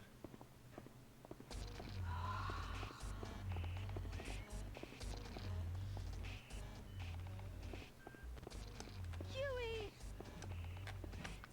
Yeah, she's upstairs. It's gonna take her some time to get to me.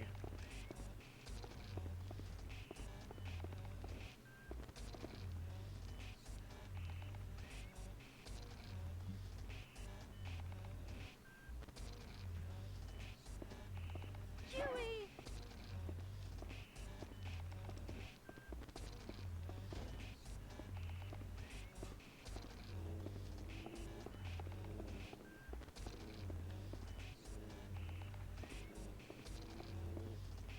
Let's see if I can hide in this shadow.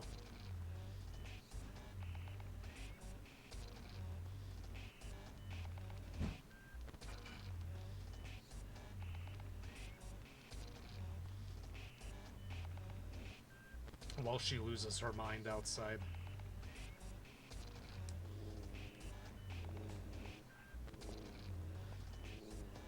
Me.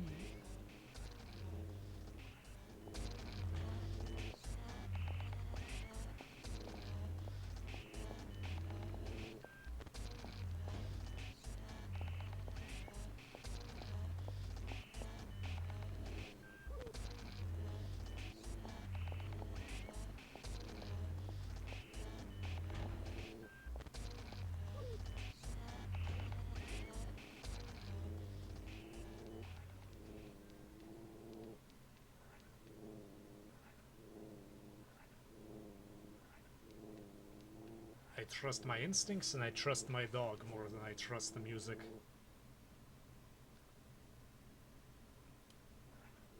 Debilitus was kind of an idiot, and he would not really play that many games. Daniella likes to hide behind doors. Okay, and she can't hide her scent.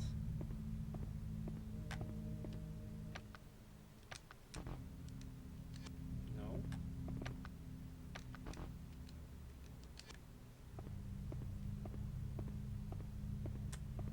I guess it's one of the locked pathways then.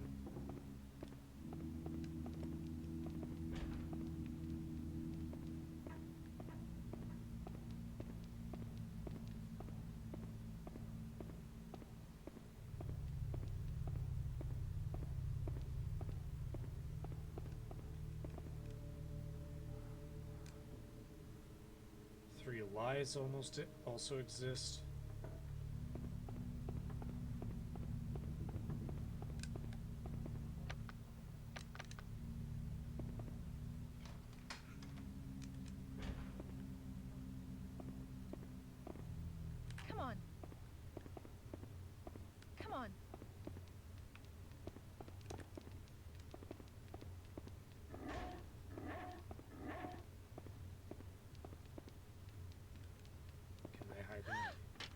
Oh, hi. Huey!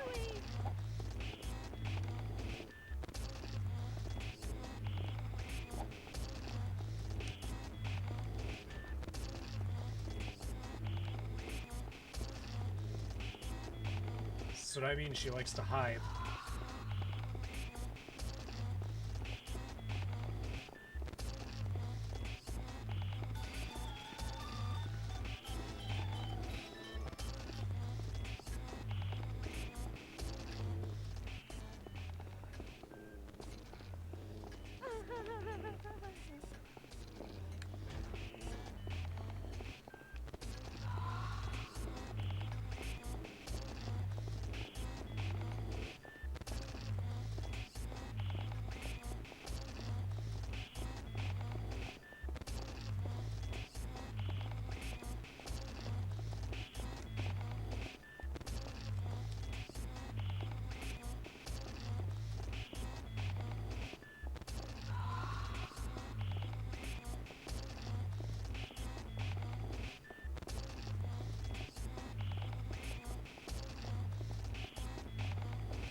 She's quicker than she lets on.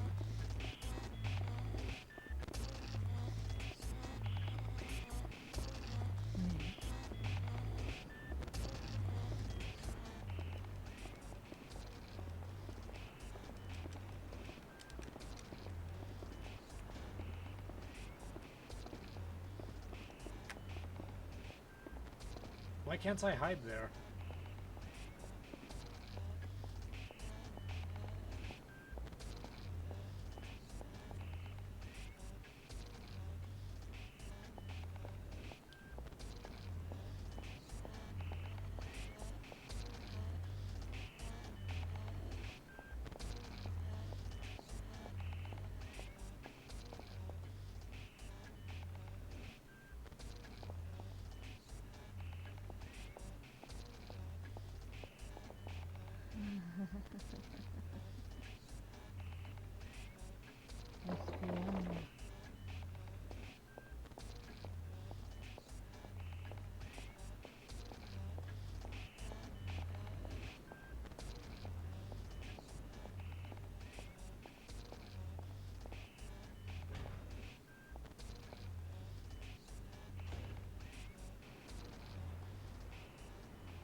Yeah, for some reason you can't hide when she's within the vicinity, but this seems to work out fine.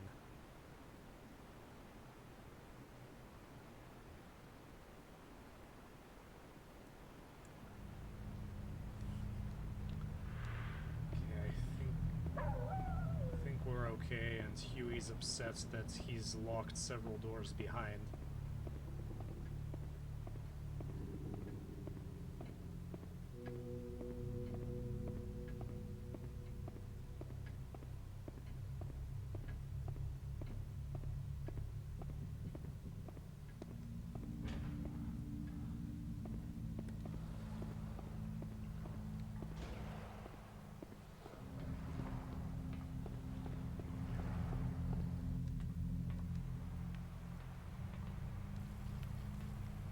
Have as many doors as possible. Huey!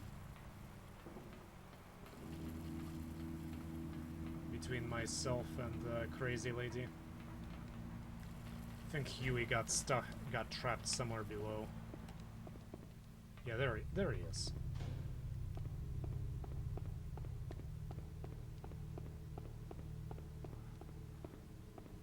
Huey! Look at you just loafing around.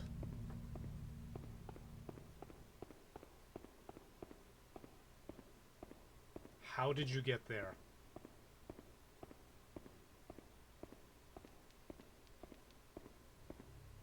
I get whatever. I guess it's back to cleaning time, so it doesn't matter.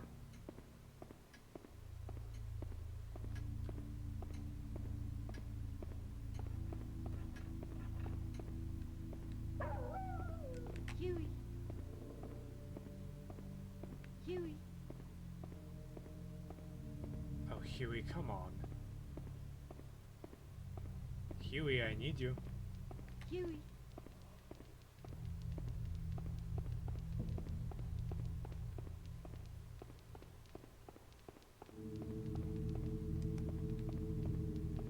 She's like, look at me, I can hide too.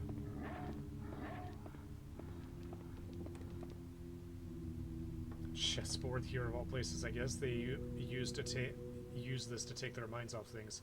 Search more thoroughly.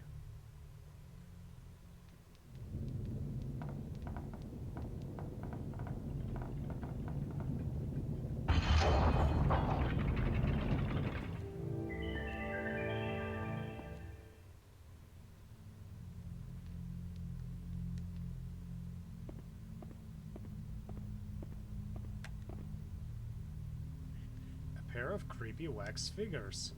These things are going to come to life like in the movies, right?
Interesting.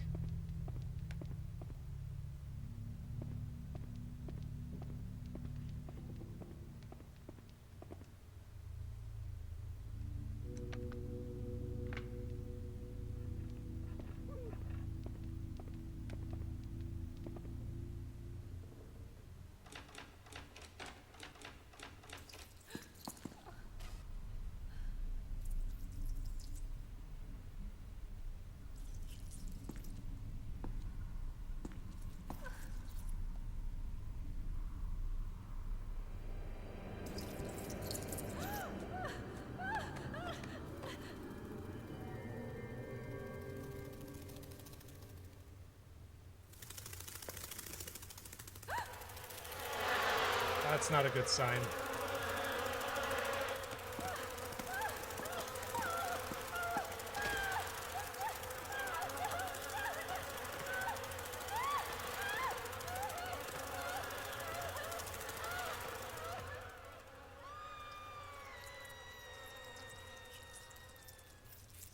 Three truths, three lies.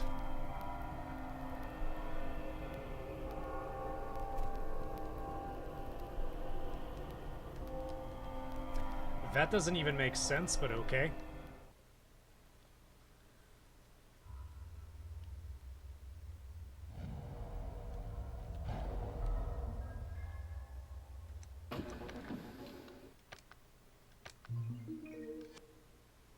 Okay.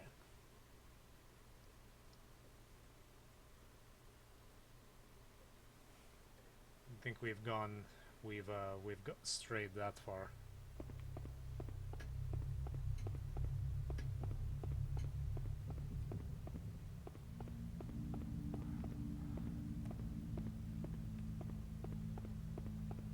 Got both items, right?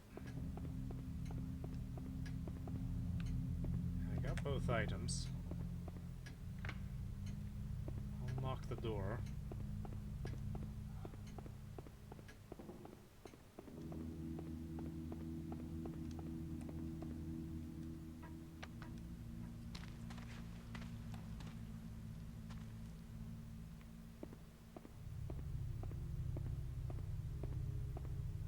Huey.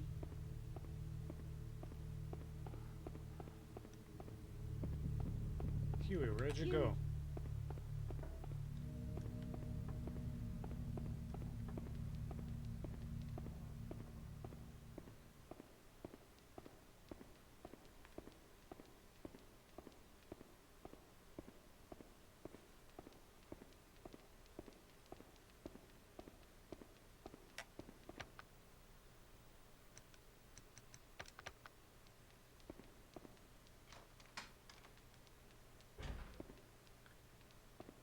Come on.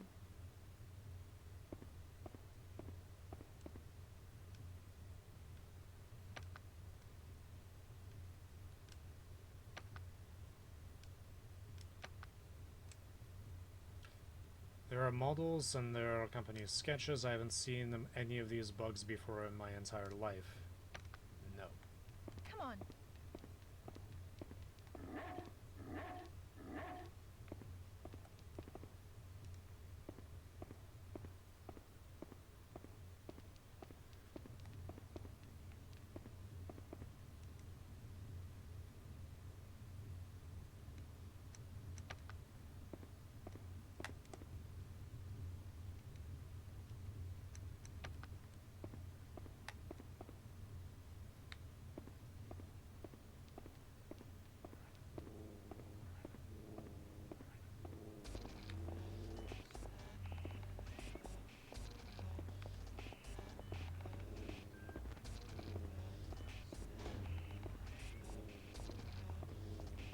Yes.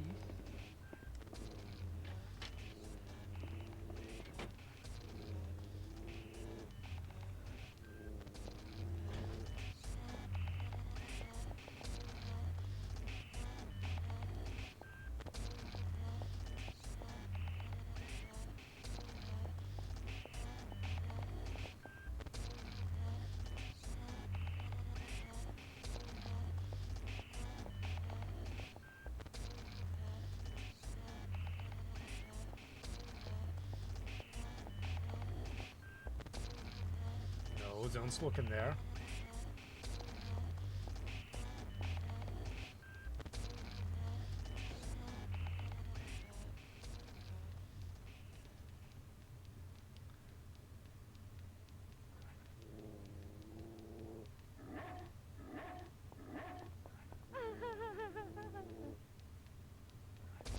And she's back.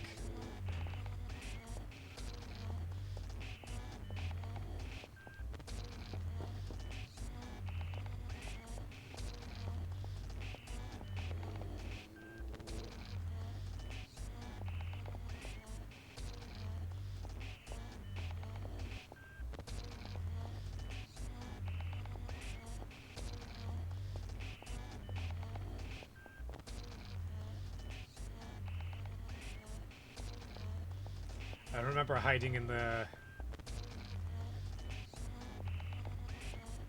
wardrobe in Amnesia Dark Descent.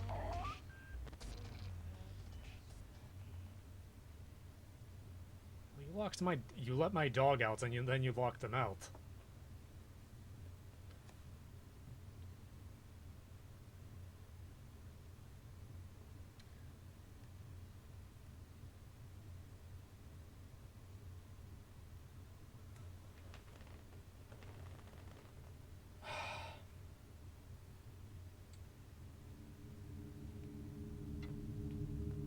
So there's 3 rights and there's three wrongs. So the chess. So I guess the only things that I came in contact with is stars, sun, and moon, which was smeared in blood, which I guess were the lies.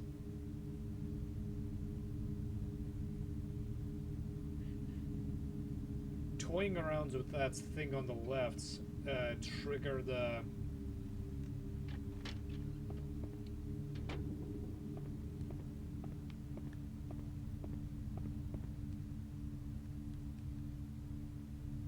keep their mind off things.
Oh, it's floating in the foreground, that's why. So I had salt, sulfur, and mercury.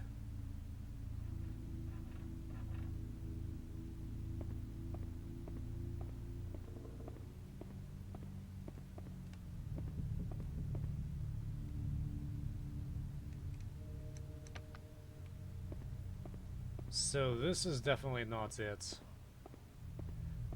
So it's either this, the fire, or maybe it's time?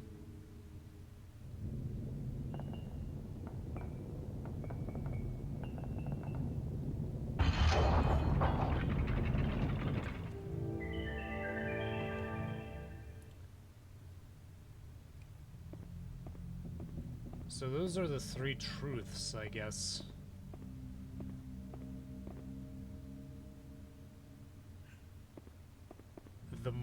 The mind, the body, and time? I guess those are just three things that stand out. Huey.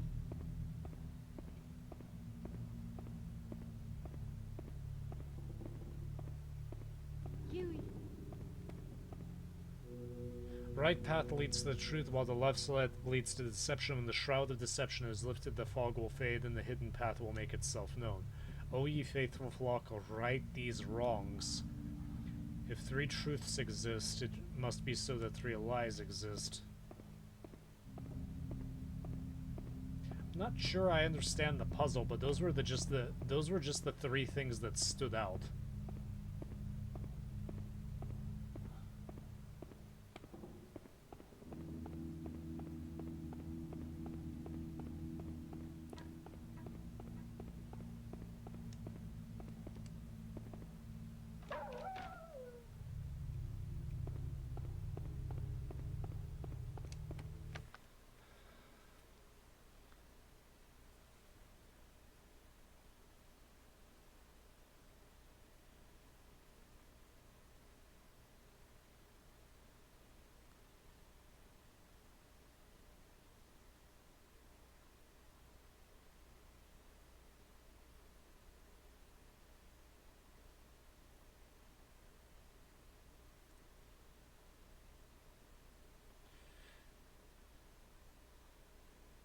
Okay,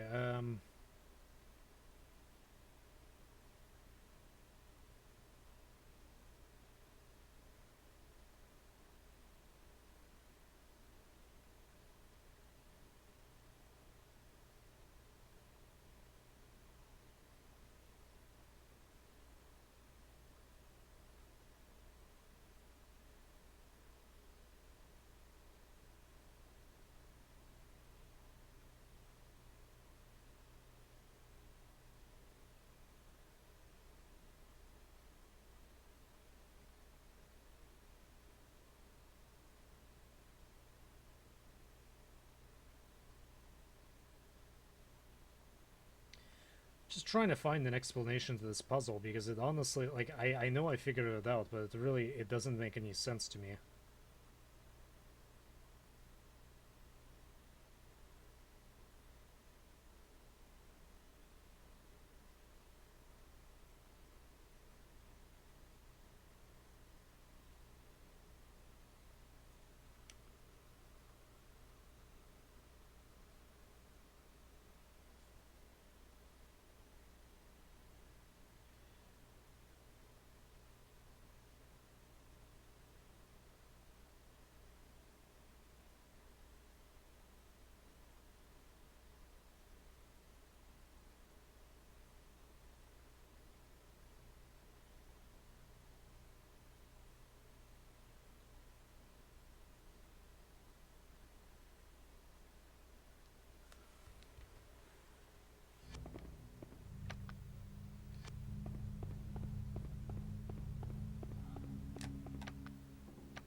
cleaning time again?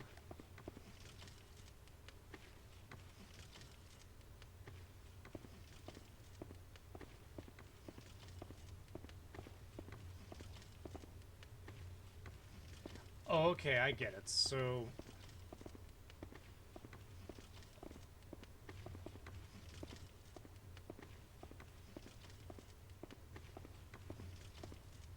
Okay. Okay, so first off, you get to stay in there as long as you want. Huey. First I gotta find my dog. Okay, I get it. Okay, I get it now. You're supposed to see what's different.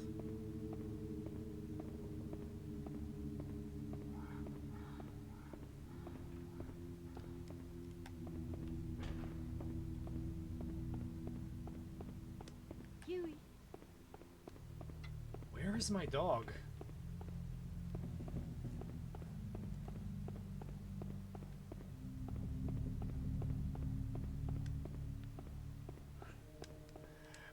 I like how she just spawns randomly and finds a chore for herself.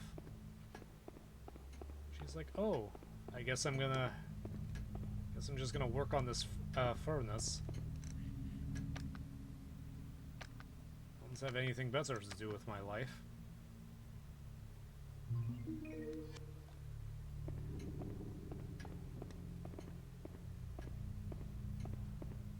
Come on.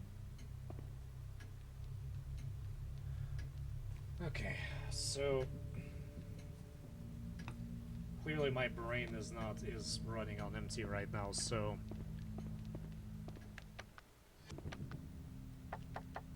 I think this is actually a decent stopping point. I think 2 hours is decent enough. Be right back.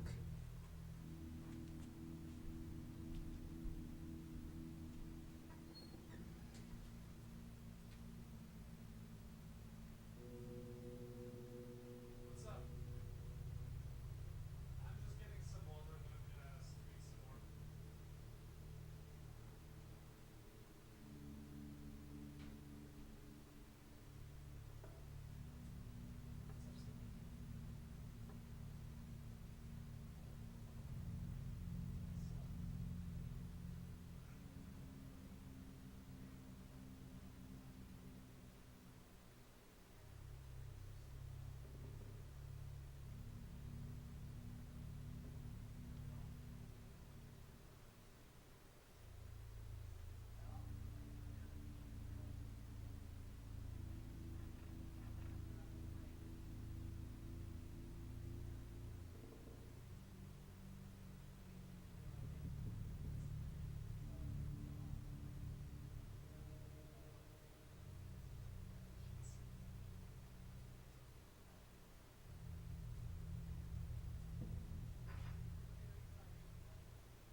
sure they were.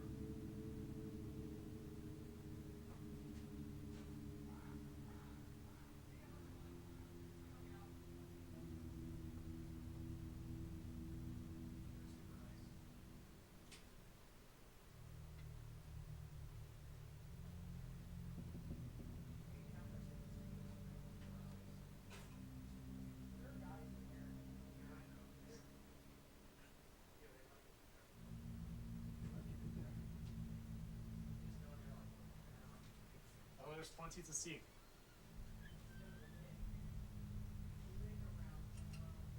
Yeah, they like to lick in there too.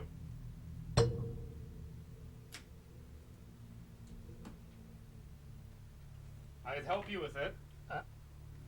If you made some. Okay. I don't think I'm gonna read as much today. Maybe just one section. 'Cause my eyes are killing me. How long is this section? It's short.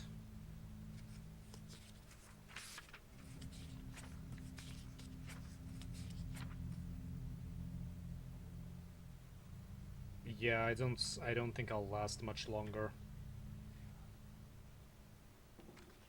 I don't think I'll last that long. I'll just go for one section. It's gonna be really short. Preparations for arson. On one excuse or another, Steerpike absented himself from the prune squallers during the major part of the next 2 days. Although he accomplished many things during this short period, the 3 stealthy expeditions which he made to the library were the core of his activities. The difficulty lay in crossing, unobserved, the open ground to the conifer wood. Once the wood among the pines there was less danger. Once in the wood and among the pines there was less danger. He realized how fatal it might be prove to be seen in the neighborhood of the library so shortly before the burning. On the first of their reconnaissances, after waiting in the shadows of the southern wing before scudding across the overgrown gardens to the fields that bordered the conifers, he gathered the information which he needed. He had managed, after an hour's patient concentration, to work the clock of the library door with a piece of wire. And then he had entered the silent room to investigate the structure of the building. There was a remoteness about the deserted room. Shadowy and sinister though it was by night, it was free of the vacancy which haunted its daylight hours. Steerpike felt the insistent silence of the place as he moved to and fro, glancing over his high shoulder more than once as he took note of the possibilities for conflagration. His service was exhaustive, and when he finally left the building, he appreciated to a nicety the nature of the problem. Lengths of oil-soaked material would have to be poured and laid behind the books where they could stretch unobserved from one end of the room to the other. After leading around the library, they could be taken up the stairs and along the balcony.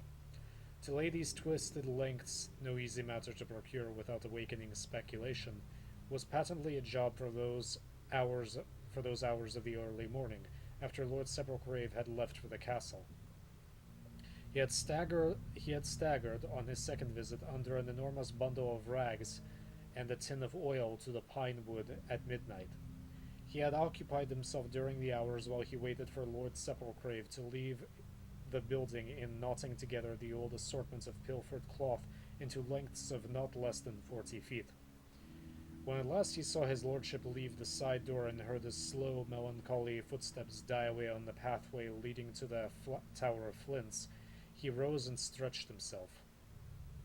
Much to the annoyance of the probing of the lock, much to his annoyance, the probing of the lock occupied even more time than on the last occasion, and it was 4 o'clock in the morning before he pushed the doors open before him. Luckily, the dark autumn mornings were on his side, and he had a clear 3 hours. He had noticed that from without, no light could be observed, and he lit a lamp in the center of the room. Steerpike was nothing if systematic, and 2 hours later, taking a tour of the library, he was well satisfied.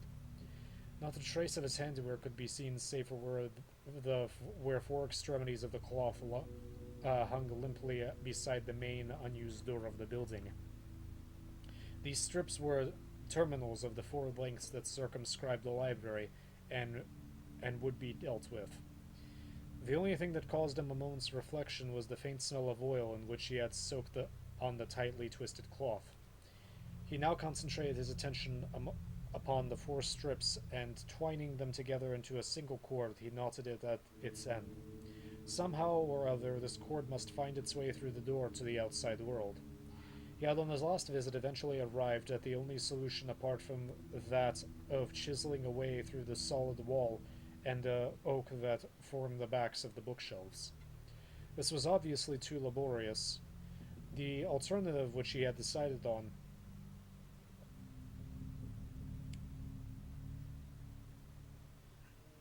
was to bore a neat hole through the door immediately under the large handle, in the shadow of which it would be invisible save to scrutiny. Luckily for him, there was a long reading stand in the form of a carven upright with 3 short bulbous legs.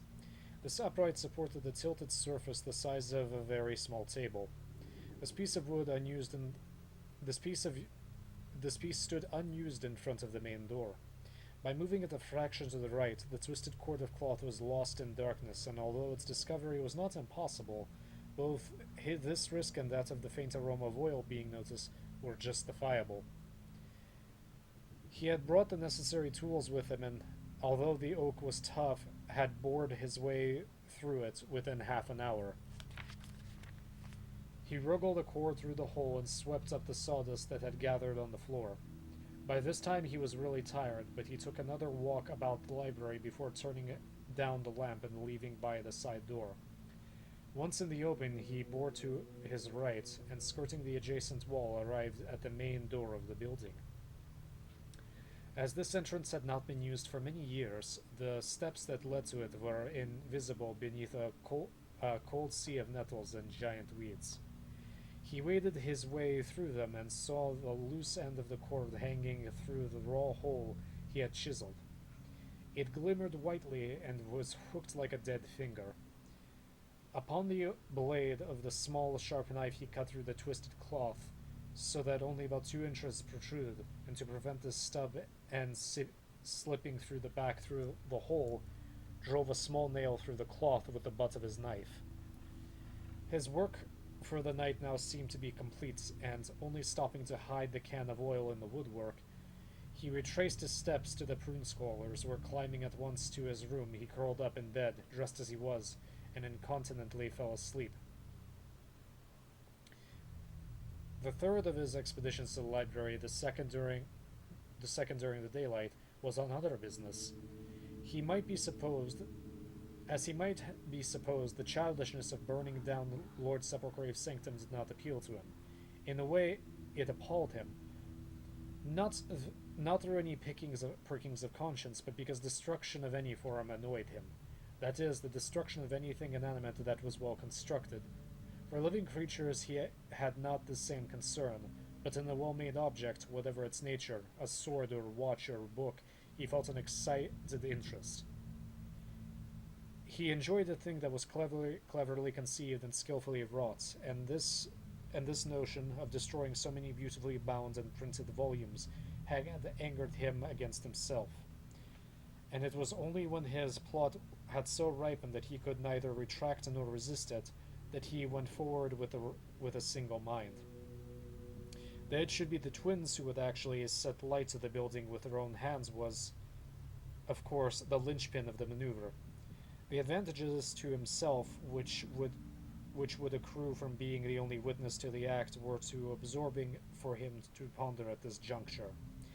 The aunts would, of course, not realize that they were setting fire to a library filled with people, nor that it would be the night of the great gathering to which, as Steerpike had told them, they were not to be invited.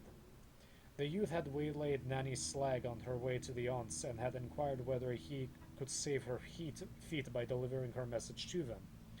At first she had been disinclined to divulge the nature of her mission, but when she at last furbished him with what he already suspected, he promised he would inform them at once of the gathering.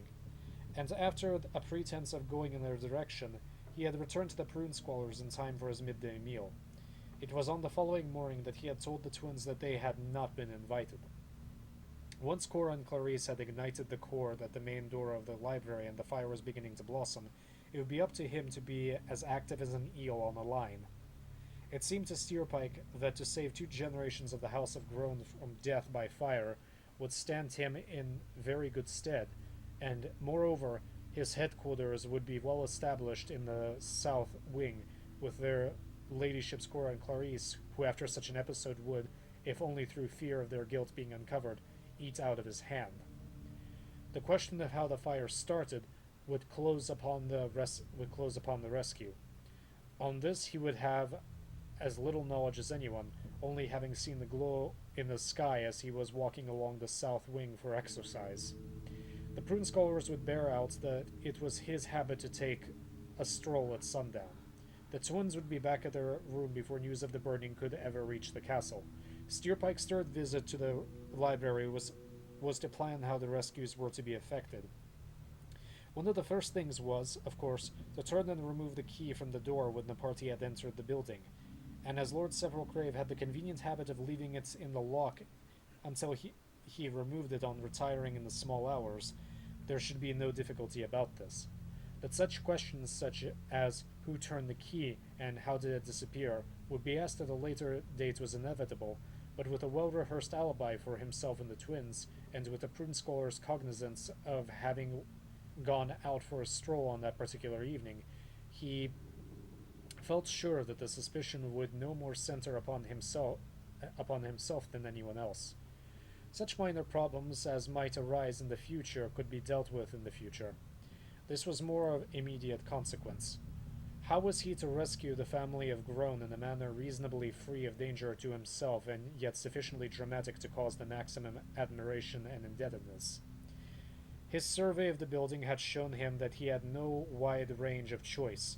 In fact, that apart from forcing one of the doors open by some apparently superhuman effort at the last moment, or by smashing an opening in the large skylight through the roof, which it might be too difficult and dangerous to rescue the prisoners, the remaining possibility lay in the only window, 15 feet from the ground.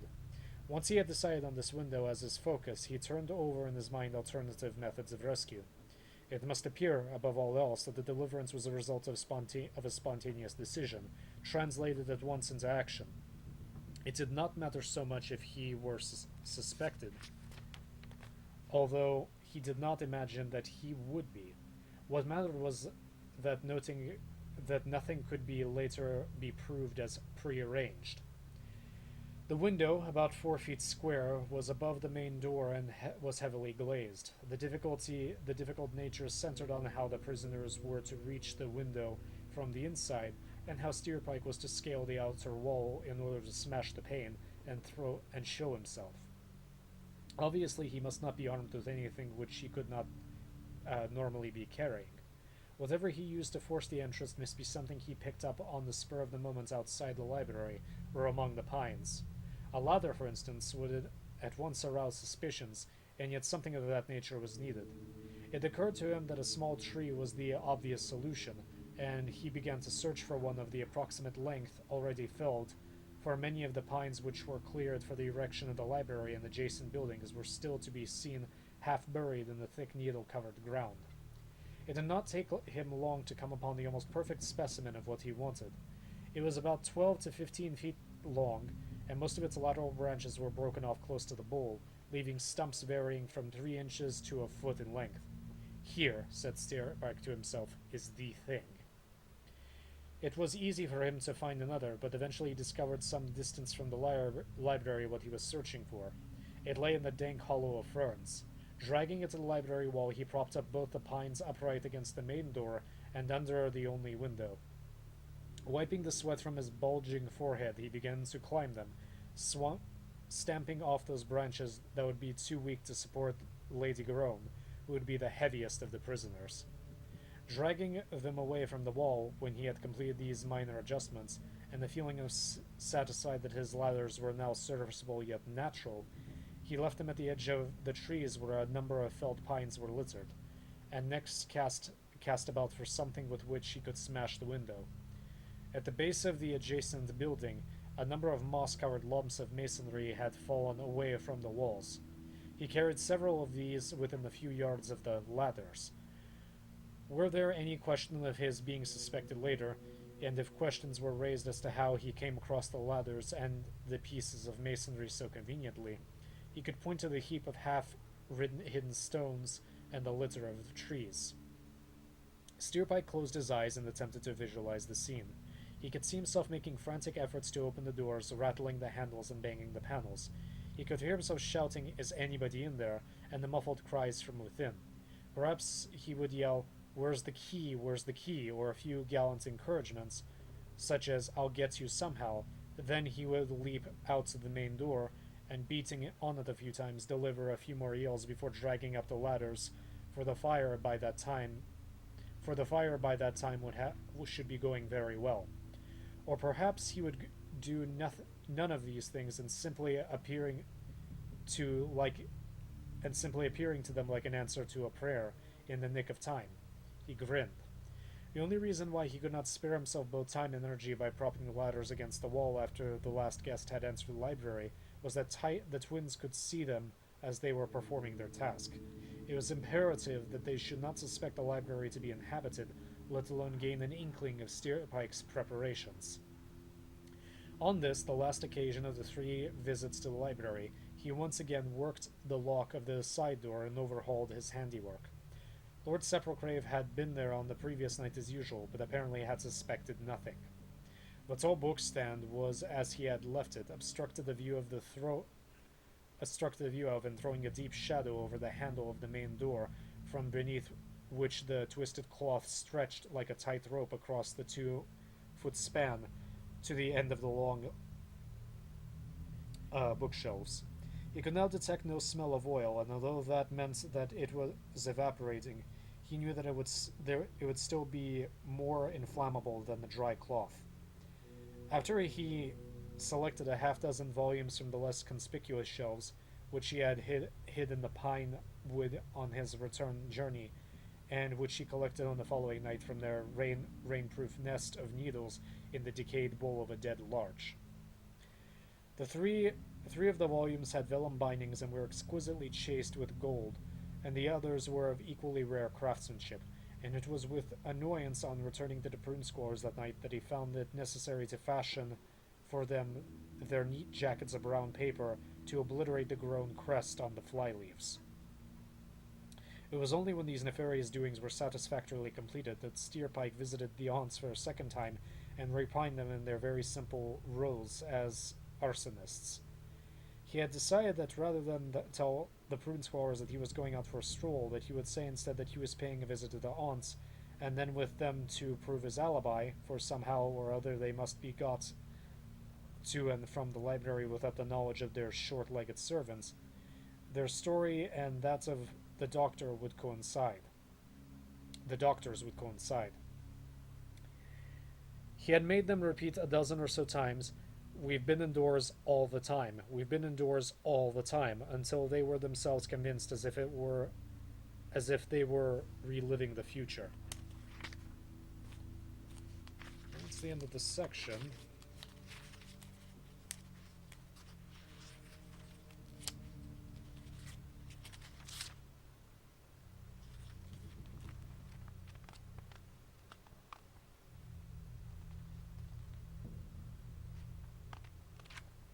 I really want to read this next section, but I'm kind of tired and I wasn't feeling great to begin with, as you saw me not thinking very well.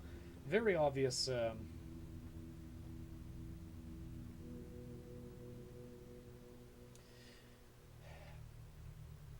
very obvious problems, very obvious solutions, but unfortunately I couldn't get them.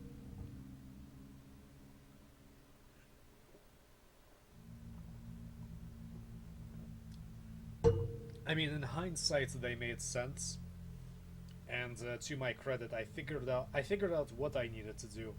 I just didn't realize how to do it. So I guess halfway is better than just having a walkthrough in my lap. There's a lot more puzzles than there were in Kuon. In Kuon, it was mostly exploration. Here, it's exploration, resource gathering, and puzzle solving, which I would say that although some of the puzzles are a little bit contrived, I can't really complain. Anyway, I'm going to continue streaming this next week. I think I'm going to keep the schedule as normal for now. I may stream tomorrow, but probably not. It depends how I feel. I may just rest this weekend as usual. Anyway, thank you for watching, thank you for listening, and I hope you have a great night.